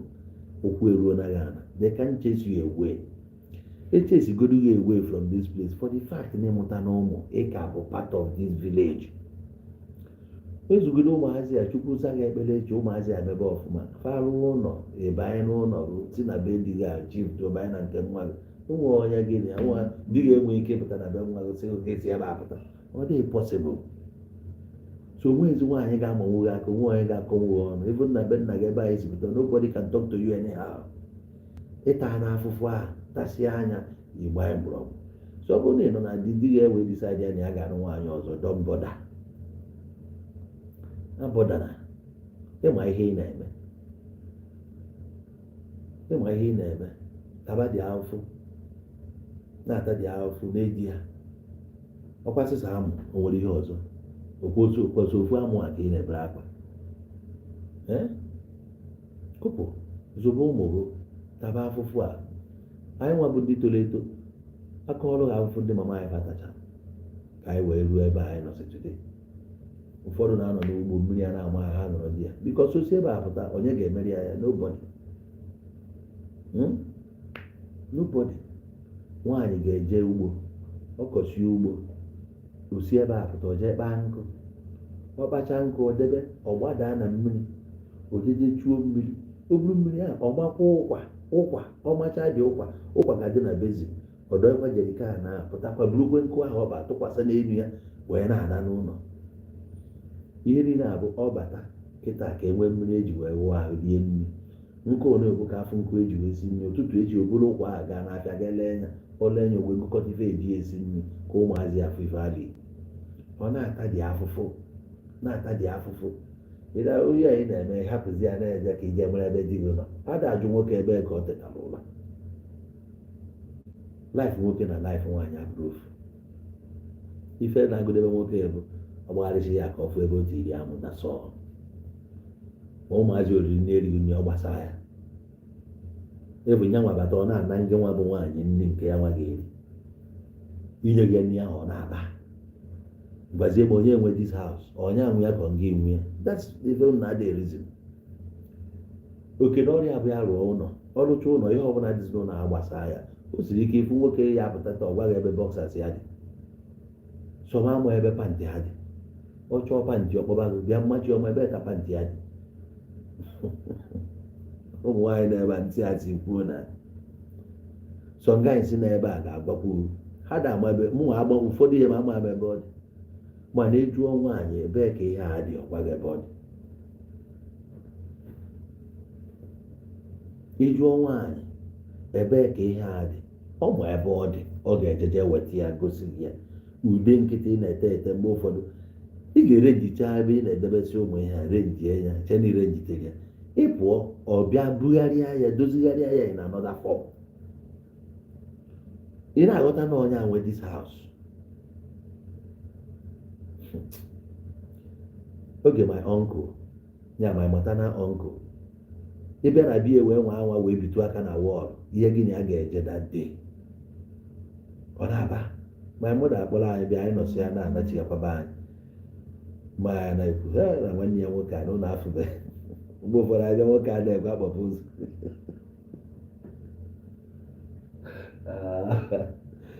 Ịbịa bụ ụfọdụ nwoke ahụ ekwe kpọpere geti. nke bịa bieri ya aka na wọl. O mechara nụọ nwaanyị wee na-eti nwunye ya na-eti ya mana dis one na o nwere oge o ruru ụmụazị ehirarị nne ịbata na biya ejicha ma chọọkụ karịsịcha ahụ o wezi ọnụ okwu you no fit talk again. So a home, nwoke na-alụ house mana nwaanyị na-alụ home, nwaanyị na-ebuild home to the point na nke nwa bụ nwoke inwezi say n'ụlọ ihe nwoke na ọbụ ọbata mmiri o ji ya ahụ ahụ bụ nwaanyị ga-enye ya anọ kwọntiti nwaanyị nyere ya ka ọ ga-eyuzu except ma ọ bụzikwe na-enwe chawa nke a bụ ndị ji ego na-enwe chawa ọ bụrụ na je gbapụrụ mmiri ka nwa ahụ nyanwa ga-editaminu the quantity of water ị ga-eji wee wụọ arụ wa na ịma ọ na-ede ịgbapụrụ mmiri ịma ha mmiri na ọ na-enwe n'ụlọ enwere ike ikwu oke onye obere mmiri ọsịghị na ụmụazị echukwe mmiri o wa na ịma quantity of water dị n'ụlọ ewucha ahụ a na-apụta do chọọnụ m nri ịma ma nri ọ dịkwa n'ụlọ ahịhịa o bubutere nye gị ka ị ga-eri so she is feeding you nyanwụ na ihe o nyere gị ka ị ga-eri highest na nyere ya ego ọ bụ gị ihe agụ ofe oyi esi ihe agụ ihe a ga-eri nyanwa ga-edisaidi ife a ga-eri n'ụlọ a iweta ego inye ya ọ jee nya mụ ihe oyi esi ya maka osichi isi ọ bụ na ofe ọgbọrọ ka ọ chọrọ ihe gụrụ ya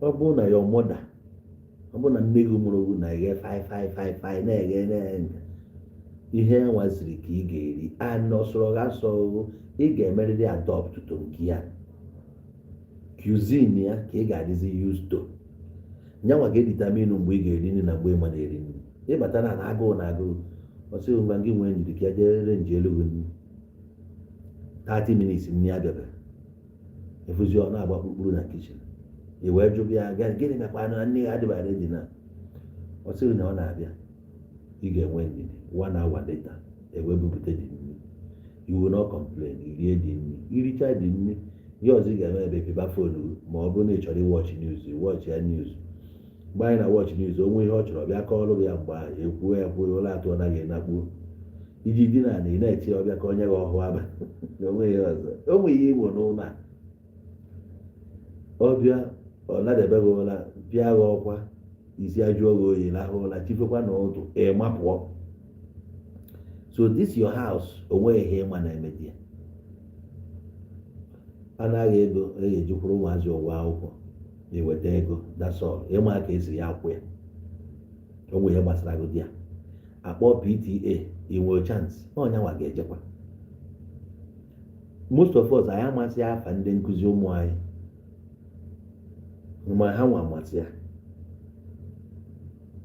ịranụ ihe nna gwa most of us ụmụ anyị nọ n'ụlọ akwụkwọ anyị amasị afa ndị ticha ha ana anyị amụ ihe na-eme di ya o siri ike ife onye jegoro di ya jee kpọọ ticha jụọ onye ajụjụ na nwa ya anụnwa na sọbjekti ya na ọdalụ nka ya chọ ịma nwaanyị nwa ya ji wee daa dis subject na last term na o mere ọfụma na dis subject gịnị mere ka ị marụ ka esi etriti nwa gị di ya ọ nwa bete ya mara ọ nwaanyị na-eme ihe ndị ya niile so ilu ọ dịka ụmụ nwaanyị na ụmụazị ọ na-alaiki dị ama ọmụ karịa anyị adịrọ after those things so ya ka m ji asị ihe emekọtazi ihe a o wee bụrụ nwoke a na-abụghị nọkọta na-efu ya n'abalị mbọsị ụfọdụ ma nga afụnye ka ị ya anụzi na ọnwụrụ nwaanyị ọ tụbara ime igwe eti na ndị n'ọnụ ụlọ ị na-ebild for many years ihe niile ka ị ya kwụtọpụ gbafere mgbe ya ji labazi onye ahụ ya jezie laba onye ahụ ọhụ ka ebeela investment gị olu ka ihe imezi ihe na-enega ha ka ịzụ ụmụazị ọfụma ana ụmụazị a kwesịrị ịdị rooted to their family ikwesịghị ka ịkpasa aha anya ikwesịghị ibute akụkọ ọbụla ịbụ na ya na blọk ife dị anya nke na-adịghị ugwedari okwu ikwesịghị ka ụmụazị adị aware mana n'ebe ị na-achọ ka echi ewu ukwu nwebere ihe lalala ị na-akọ amaghị ihe mere gbaje na soshal midia ịkọgheribe ụmụazị a niile ikwesị protect ị na-egbu dia future hapụtazie hapụzie subject of discussion na school ha ka na-ediscuss ebe ọ bụla ejiri ha ka na-ediscuss etu esi ediscuss men na ndị otu ya everyday no igbo na their career gbuo their prestige gbuo their future no enwezi confidence mana a na-agwa gị ya no go listen ị na-achọ ebe a ya echi gị ukwu ị na-achọ validation n'aka one ndị most of them bụkwa failures ndị rapụ nke fọgasa ụfọdụ bụ ndị ọ na-adịfa ka fa nọrọ ka fa naba mana ị kwesịrị ịma na efe ị na-eme bụ for your future onwe nke gị ka ị na-ebild ọ bụrụ na nwoke a chọrọ ibild onwe ya ị gaa n'iru bild onwe gị issue of ịhapụ Naijiria jebe obodo oyibo jee nọrọ idoziri onwe edu meaning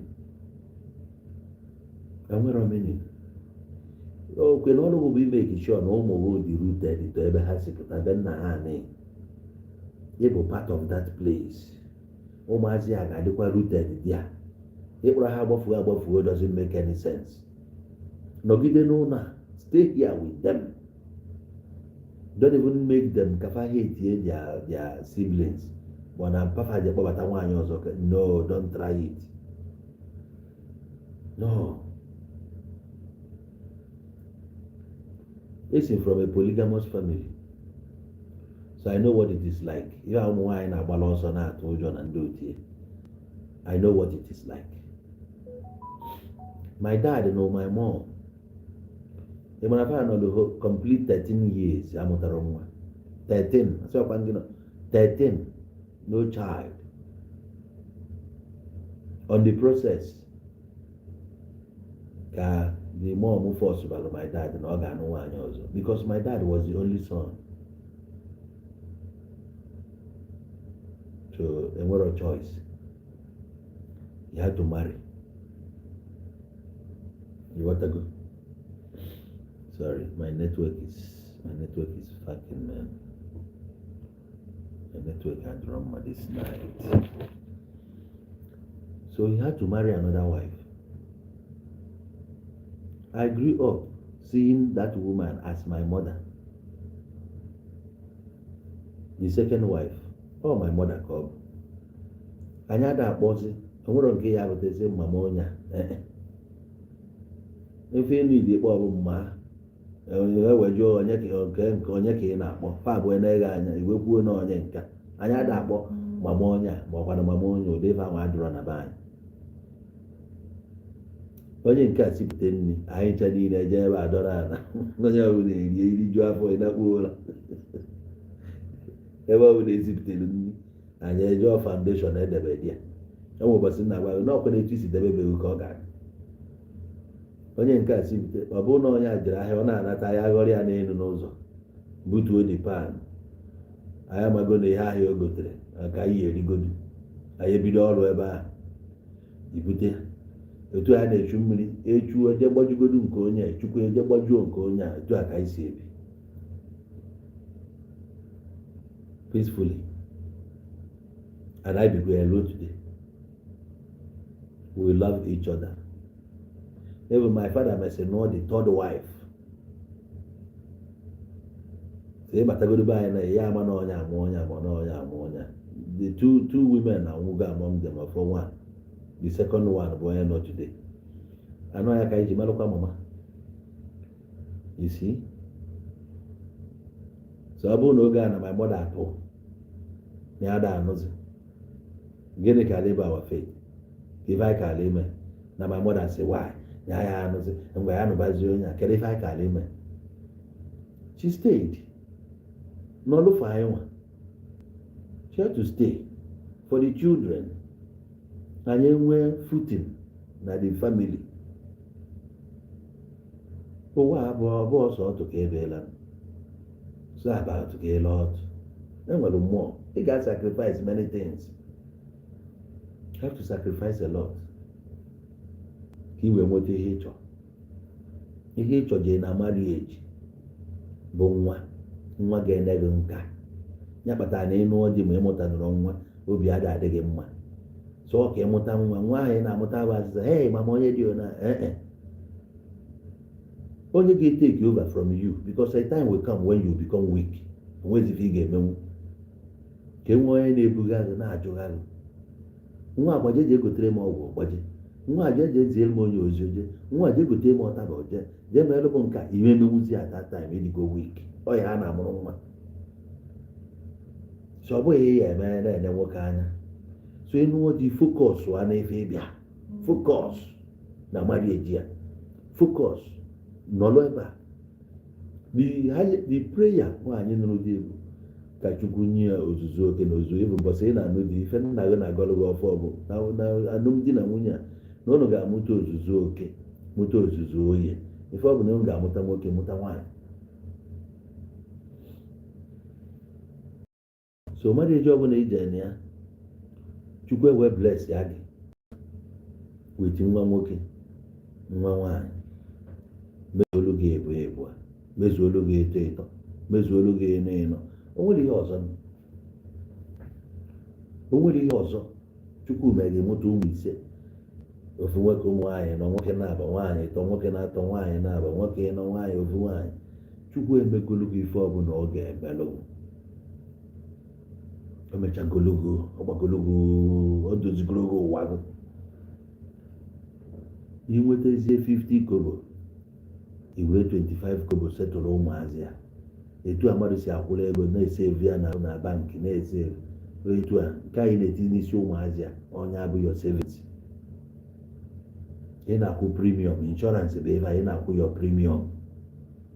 O nwere mgbe oge eruo insurance akwụba gị ụgwọ. Onye abụ ife ị na-eme. So ihe ekwe ka nwoke akpasa gị anya because na o ji ebute nwaanyị ọzọ. Ime ekwe. So ụmụ nwoke ma ife a niile. Ha bịakwa fe focus na-etrenu their children. Ihe ọbụla ọ pụta ha na-akwụ ego ọbụla ha na school, ha na-akpọrọ ụmụ ha jee tinye ha na the best schools, na-etinye ego ha hoping na ụmụazị anya ọ ga-azụpụta ha mmadụ. Echi ọrụ na nwa ya bụ dọkịta, onye bụ obi aṅụrị dị mmadụ.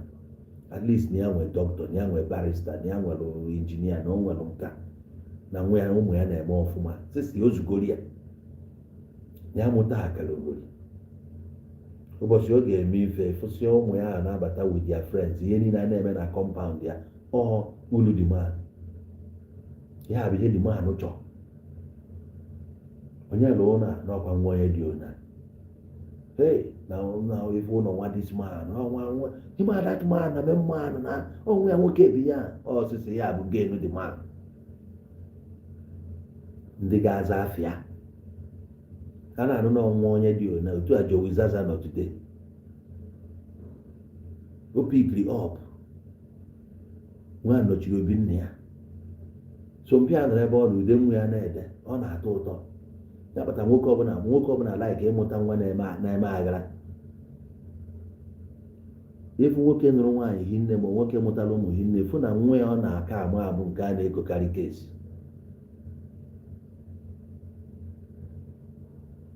O nwere nwanne anyị jụrụ ajụ sị, why will he bring another woman when I have boys and girls? Ada ajụ nwoke ụdị ajụjụ a. Ụwa nke ka ọ na-eme. Ụwa nke ka ọ na-eme. Ọchị ikote tee na ọ ya ekote. Ihe ka ọ nọ. Ihe ene ya anya. Ị ga-ajụ ya why. Ada ajụ nwoke ebe ka o si pụta ụla. Ada ajụ ya ajụjụ. Ihe sọrọ ya ka ọ na-eme. Ihe need to be focus na life go na ụmụ. Eju na ihe eme distract ya nwụrụ. Chene ma n'ụwa na-agbanye fim. Ụmụaka ịpụta nwe smooth life, smooth passage to Europe, to anywhere ị ga-eje kpata ego. Anything ọbụla ga-abara gị uru n'ụwa, ịmụ amadị nata smooth. A na-enwe rough parts, rough edges, ife ga-ebute distraction, ife ga-eme ka ịrapụ, ka you lose all your dream. So your dream of achieving a peaceful home, ọ na-enwe ife ga-abịa ka abụọ to that your destiny. Mana ihe need bụ focus. The focus a na-eme ihe na-eme. Emechaa gị ga-eri uru ya. Ụlọ ahụ ị na-alụ na ihe na ụmụ nwunye emechaa lụọ nke ka ya mma, isi ebe a pụọ ebe a n'ezigbo ụlọ. Efu na oge karịa ịkpaso onwe gị anya. Enwere ike oge ihe niile a na-eme ịgbakọ eji gị. Enwere ike ịdị 50 years ife wee na-eme dị gị na chọbe 60. Onye kote nwaanyị ọzọ. Ịgbakọ from 50 years ga to 60 mgbe ị ka dị active, 10 years nkịtị. Afọ amụ nwaanyị dị 60 years ka na-ebe akwa amụ. So na bụ 10 years ya ka ị mara sacrifice m. I will mee, for example, mee ọ dị arọ na 40 something years. Ebe di ya dị 45, 46 na. Ha nwere okwu ebe 4 years ago. So butuo age ya to 45 as at that time and so. Active age ya n'ịlụ ọtụ ama akarị 10 years more. As at 55 nwaanyị ike agwụnye. Ọ nọzi ya na atụ n'ama ọkpa enu si n'azụ nye m ya. Nye m ya missionary, nye m nka ọ gafego steji ahụ ọ na-ebere akwa amụ efu na ihe a bụ ndidi ị ga-enwe for many years.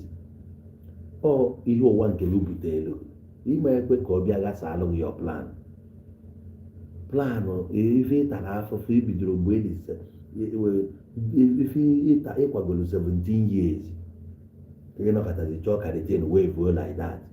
Ọnọdụ ka onye gị na-emekọrọ biznes taa afụ nọkọtazie mgbe onye eme ya iwe why o ji mefe dịro na ya jidebe the whole things.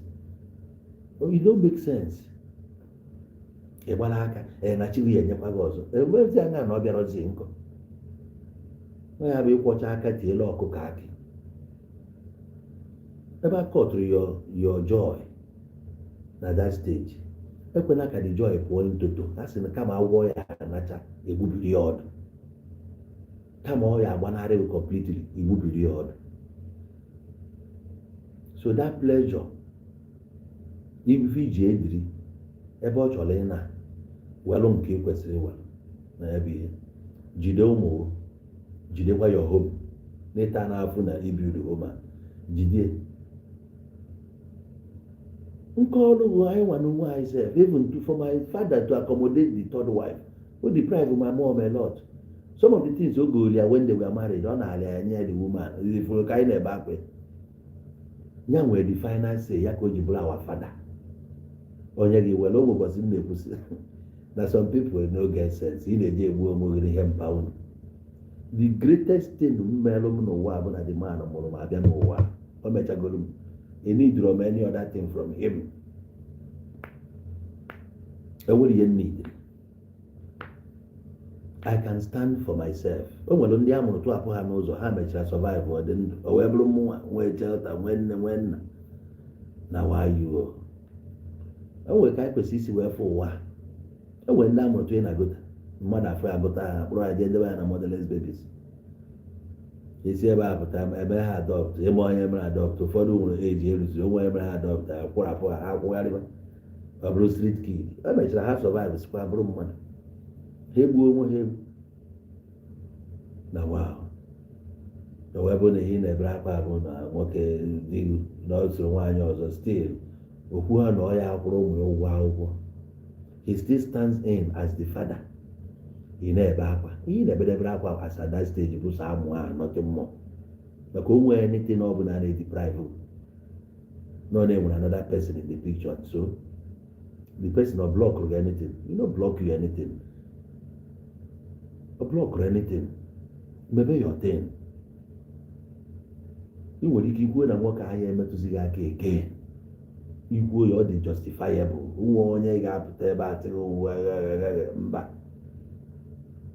ị n'ọrụ onwe ube mana ifugokwa ụmụazị achigo nyere gị ị ga-eme ikechio na your dream n'ime ya achieve n'isi ụmụazị ka ọ ga-abụ mgbe ị na-erutezi 60 some of those kids aba na 20 something ụfọdụ agụcha na akwụkwọ bido ọrụ efu nwado nke ya abata one day sị mommy na taa na-akwụrụ ya first salary ya ịmakwa ụdị joy na-esu ya mommy na-akwụrụ ya first salary ya today gị ka oyibo ụzọ bịa gosi isi ya ga-egosikwe papịa o je gosi papịa nwere ike nwa ya ka ebe a were 1000 naira si ya were ndị ọzọ jekwu ma ọ mee ya o were ya bịakwute. From that day your joy ebidogo ịmụtago nwa dị responsible. O si ya bụrụ nọ ncha ka iji ego ahụ goro o nwere joy isi elu ị mara na afụfụ anyị na-ata na-efubago light at the end of the tunnel. Nke ọzọ a nakọtakwa one day sigi na o nwetara ọrụ before you know it ụmụ na-atọ efixcha n'onwe ha ebe a o nwere ihe ọzọ ị nụrụ di ọ ihe a ka a na-anụrụ di ọ ihe a ka a na-anụ dị nothing more. Mana onwe onye gwara gị ụdị okwu a, ndị na-afụ bụ ndị emere queen, ndị ga-abịa confuse oge. Ga-ịgbapụ, you can do it, single mom, agha.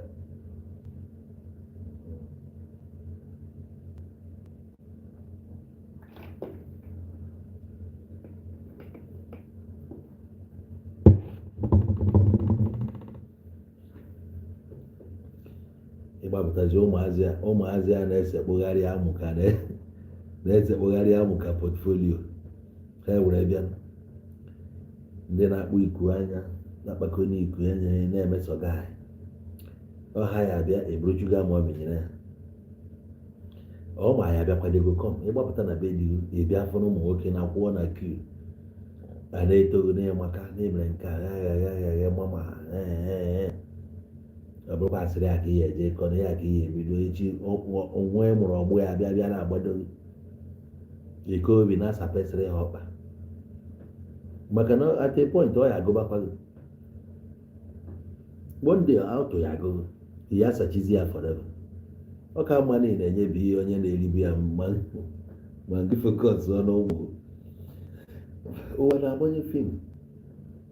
Onye ọ na-abịara ọrụ ọ na-efe ilu ụfọdụ ka ọ gbanyelụ na ha nụrụ di ha adị faithful to them, ebigide ndụ ha, mana enwere ike jesi na ụmụ ha gbanyere ya fim. Ụmụazị niile a mụrụ ezi onye na-agha ada onwe nke a chịkọtara asị mmadụ.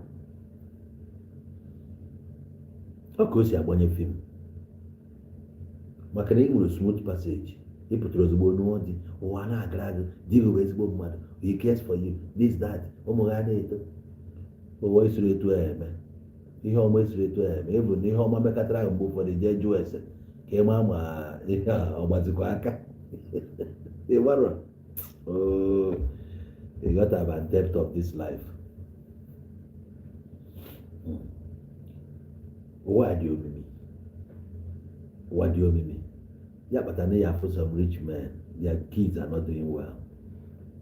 Onweghị nke nwere afa efu na ema na amaala amalụ dị famous na o nwere ofu nwa ya nwere name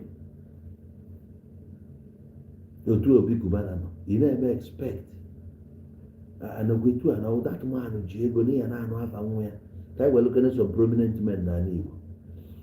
Chukwuemeka Odumegwu Ojukwu kasị na onwekwa nwa ya mana ya nọkọtaba anụ na onwe nwa ya na-eme Ikpu. Ekene dịrị Chukwu transport ka ịnụkwa na onwe nwa ya tekiri over na anụbeghị young shall grow. Ịmaga ụmụ ụdị afọ ha gasị ka ịnụkwa nna you no go hear am. Ụfọdụ na-emechikwa ọfụma ụmụ ha na-eme ọfụma but you no go hear their name. Ihe anụ ya ịghọtago Igbo anụ nata ha nọrọsịa loki ha rise to the tempo mpafa setting.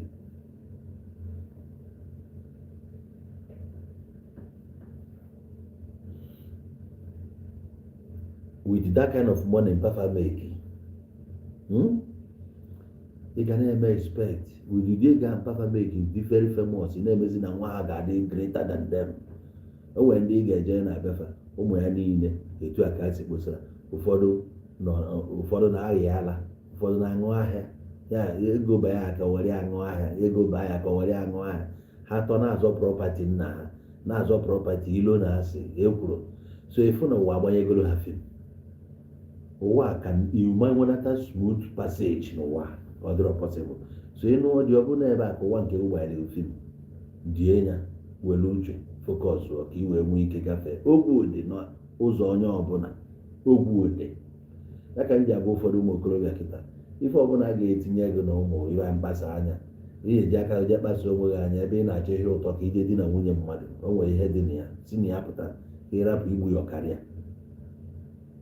ka i wee nwee ike pụta ka i wee mechaa mma gị anya mmiri mechaa mpa gị anya mmiri iwere kịta ihe ụsọ je di na nwunye ndị mmadụ ịmaba ebe punishment isi ya ga-esi wee pụta maka o nwere punishment isi na ya ọ ngwugwu nwoke ibe gị kechiri ka i jiri tọsa ka i wee mebie famili mmadụ maka ndị dị ejima nchọpụta n'ịla na mmadụ na-ala nwunye ya obi agba ya njebe nwunye ya nọ mmadụ eji askata efere investment nwoke ibe nwoke ijere mebie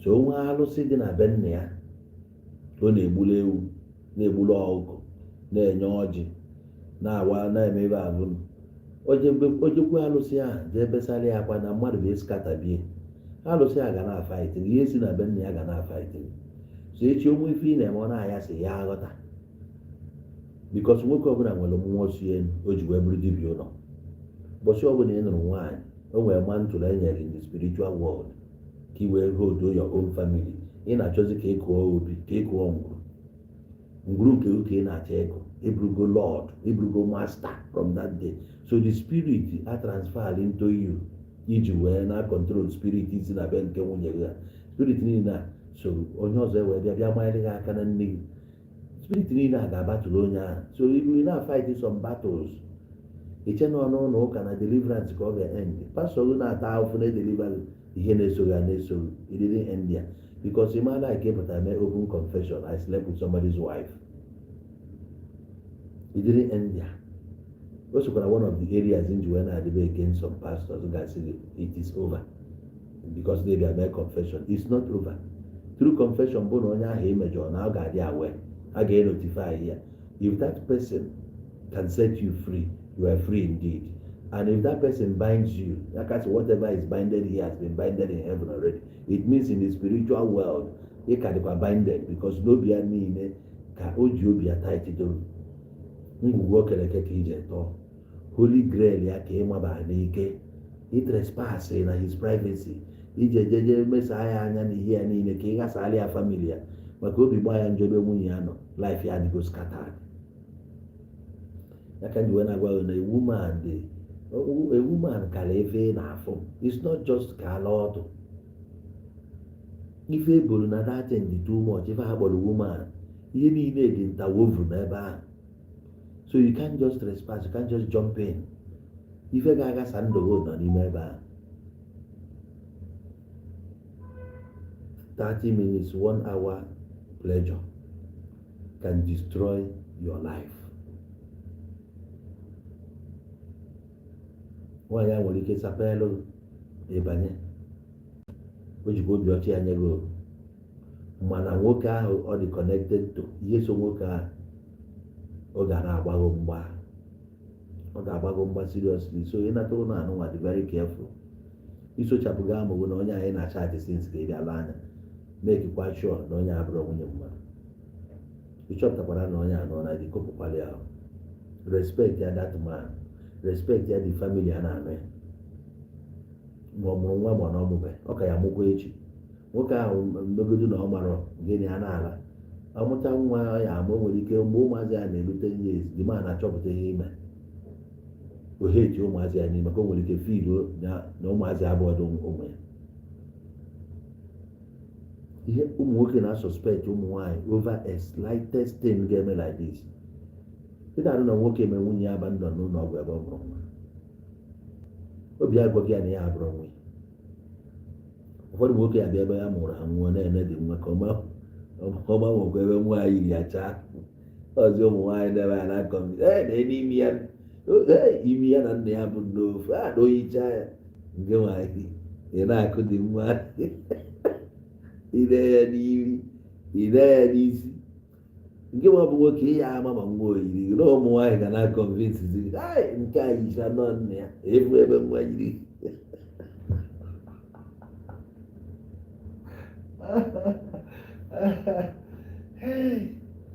nna ike agwụna m ọ bụrụ na ya enye m gift n'abalị ahụ nnakpuo enwebụ onye nara m akaụntụ m mba ike agwụna m ike agwụna m na a ga-enye m gift n'abalị enye m gift someone ahụ endi ebe a ka someone ahụ endi thank you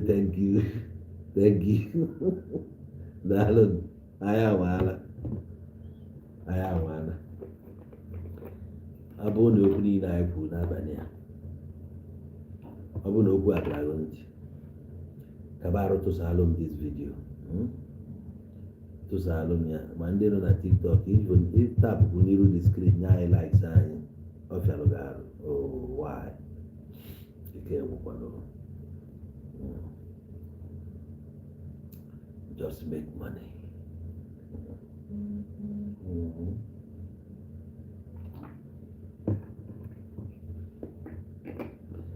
Hey, no na-ewekwana iwe na the quality of the video. Emere m ọkụ na ọkụ ahụ abatabeghị mana tomorrow m ga-enwe ọkụ ka the picture dị brighter. Ị na-anya ị ga-afụ na vidiyo m na-eme na m ekpu ugegbe anya maka na o nwere ọkụ na-acha m n'anya. Ọkụ chaba m n'anya na-akpuchi anya m mgbe ahụ ndị asịrị akụba ndị ga-asị na m ọsị na m asịrọ efere ya kwe na afụ anya m na so the quality of the video dị poor, I know. Ị na-enye anya dịka ibene. So from tomorrow, in the next few hours, in the next few hours, I'm going to put my light. I need to go back to how we used to be. On the phone, I got New Year. Phone, you're going phone ever. Phone, you're going phone, but you were another call. But can I give you the name calling programs? And I'm an to know we will remember. Or phone you volunteer, and I gave me. All I know go for Android phone. I went okay, see me. You want to abon on YouTube. I will take go for phone. I went a push. Because the message 2026 got the rock. Kalia could not fear. If I have a tip, he will favor the care. I will teach beyond if I need teach good before. Most times, I and my life Kali it touched on a family issue, but I got back more and more. I'll be American there. Enjoy Cape Town. Enjoy yourself, bruh. I'm here in China. So we'll be touching more and more. I might amend some broken families. I amend there some marriages, even relationships. Alright? And it will happen in 2026. Even at a point, I will start connecting people here. I will start connecting women to real men and counseling them. Kapamalo, what is marriage? With my experience in life, I will teach you more about marriage so that when you are getting into that, you may be ready or you are not ready. You don't go in there when you are not ready. Not just because Nana Anuti, you can only get married and need to go ready. They are fully prepared for this. Marriage, I brought bed of roses. I brought love. I don't practice love in marriage. You practice love in relationship. Once a man marriage is business. Marriage is business. I brought for pleasure. I love my husband. How he cheated on me. Whatever I had run a marriage. As long as he bonigo. And whatever he cheated on me. He let there be your business. Give you to your future and nothing more. Thank you. So, well, any questions so far? Let me attend to your question before I hang up. Do we have any question or we are well understood? Shabbat Shalom. Okay. Georgie from Tel Aviv, Israel. Just make money. All right. Look at one more. J White. Yeah, it's one name myself. Okay. So my fans on YouTube, it's about time for me to go. So I have to love you and leave you. Well, 2026, I got a mix here. Okay, and I'm actually in offering. Good. Offering time, blessing time. I will need your offering, give water. As I have all of First Bank. It's very important. Only in Africa, children have investment for retirement. Yes, because now in the Africa. Homo investment. That's why we spend our fortune training them. Whatever. I need them when I need before. If I know multiple wives, for them 10, more up to 80 children. or investment. Why do where build their kingdom? Instead of hiring slaves, hiring people, you grow your own people that will take over from you. You wear a large family. Abone ebo a hunter abịa na begu anụ agba akasa. Abone ebo a farmer abịa na begu nni agba akasa. Ụmụazị aga na-feed fine. You know, so they are just our investment. Retirement investment. Thank you. Yeah, bruh, it's been a little while, but I've been around. Been around the world, yeah. Looking for my baby, I don't know where, I don't know why. Where she's gone away, I don't know where she can be. My baby, I'm gonna find her. And I'm where? Ooh, been around the world, yeah. Hey, nah. Ejiri acheta egwu abụọ a. Mmadụ na-echetara egwu a. Ka old schools nọ ebe a. Chetara ya. Echi anyị na-echighata. Ka anyị na-achịga back to the 80s. Ka anyị wetara ụlọ old school life tomorrow. Kịta anyị ga na-akụzi ngwọrị na-enwere obi aṅụrị. Thank you, Emeka Nne. Kwesịrị ịchọrọ inye offering. Ọ nweta aza m. Ọ nweta aza. Okay, Onyekachi Ekweli kita ka m ghọtalụ this comment. She's called Ijele. That's that lady, right? Nwaanyị a na-eme onwe ha na mba oge na-abịa oge anyị ga-atọpụta nwaanyị a bịa discuss. Anyị na-eme notice bego m ya obere oge na anyị ga-ewepụta ya ebe a. O ji mmacha bịa ka o wee na social media. At the same time, ihe ọ na-eyi apụta just n'inwe thick labs, nwee ike, nwee celluloid. Kwa celluloid ka a na-akpọ ebe anyị na-agba na-edebe anya ụna. Nwaanyị udo dị. Okay, maka mkpọọlụ gị dị aza m. Kọntaịpụ a taịpụ oke ke mmemme ya na maka na enwekwa ebe m ga-ede nwere gị ebe a. TikTok ka mkpọọlụ gị ya.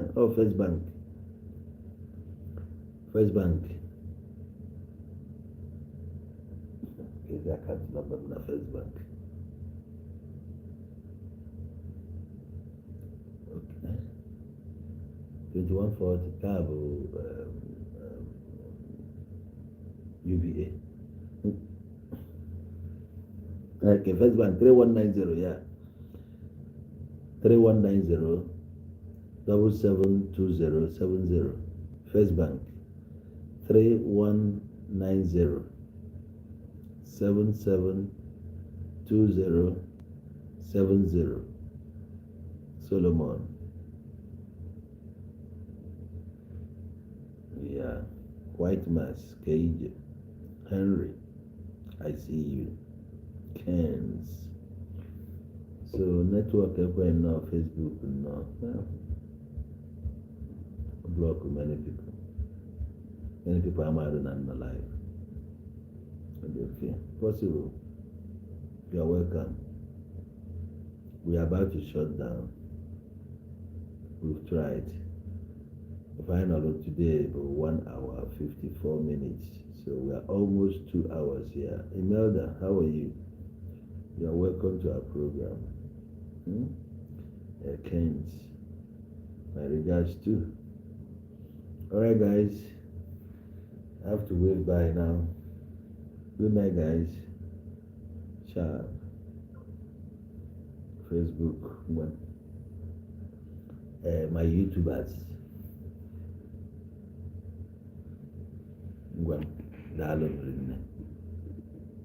Some of you had that phenomena. Comment to yourself. I will go to the comment section.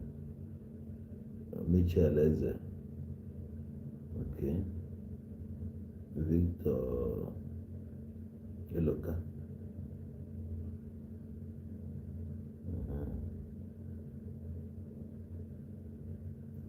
So she one heavy. Okay, right. USB pilot. You heard I started talking rubbish against Martin Nandekan. Ikpu nne gị na talk rubbish. Aji tawakwa nna gị agwa. Your generation nwụkwa ọnwụ ike. Ọnwụ a bụ ndị mmadụ n'ala Igbo egbu your generation from A to Z. Onwe onye ga-apụta. Ọnwụ ahụ egbughị na ụnụ ya ata afụfụ n'ụwa ebe. Ọ mụ na-amaghị ọnụ ata. Ọnwụ abịa n'ala Igbo o yi egbu your generation kpochapụ ụnụ ncha niile anụ ụnụ zodoro ọkpa ya na-ele ụnụ ncha niile ọkụ na your father's compound. Onwe ezigbo mmadụ a ga-enwe ebe ụnụ ncha ga-abụ akara ogiri forever. Chukwu bụkwa agha ọnụ ebe na-abịa ịjụ m ajụjụ Nnamdi Kanu. Chukwu gbakwa nne na nna gị ọkụ dị ya.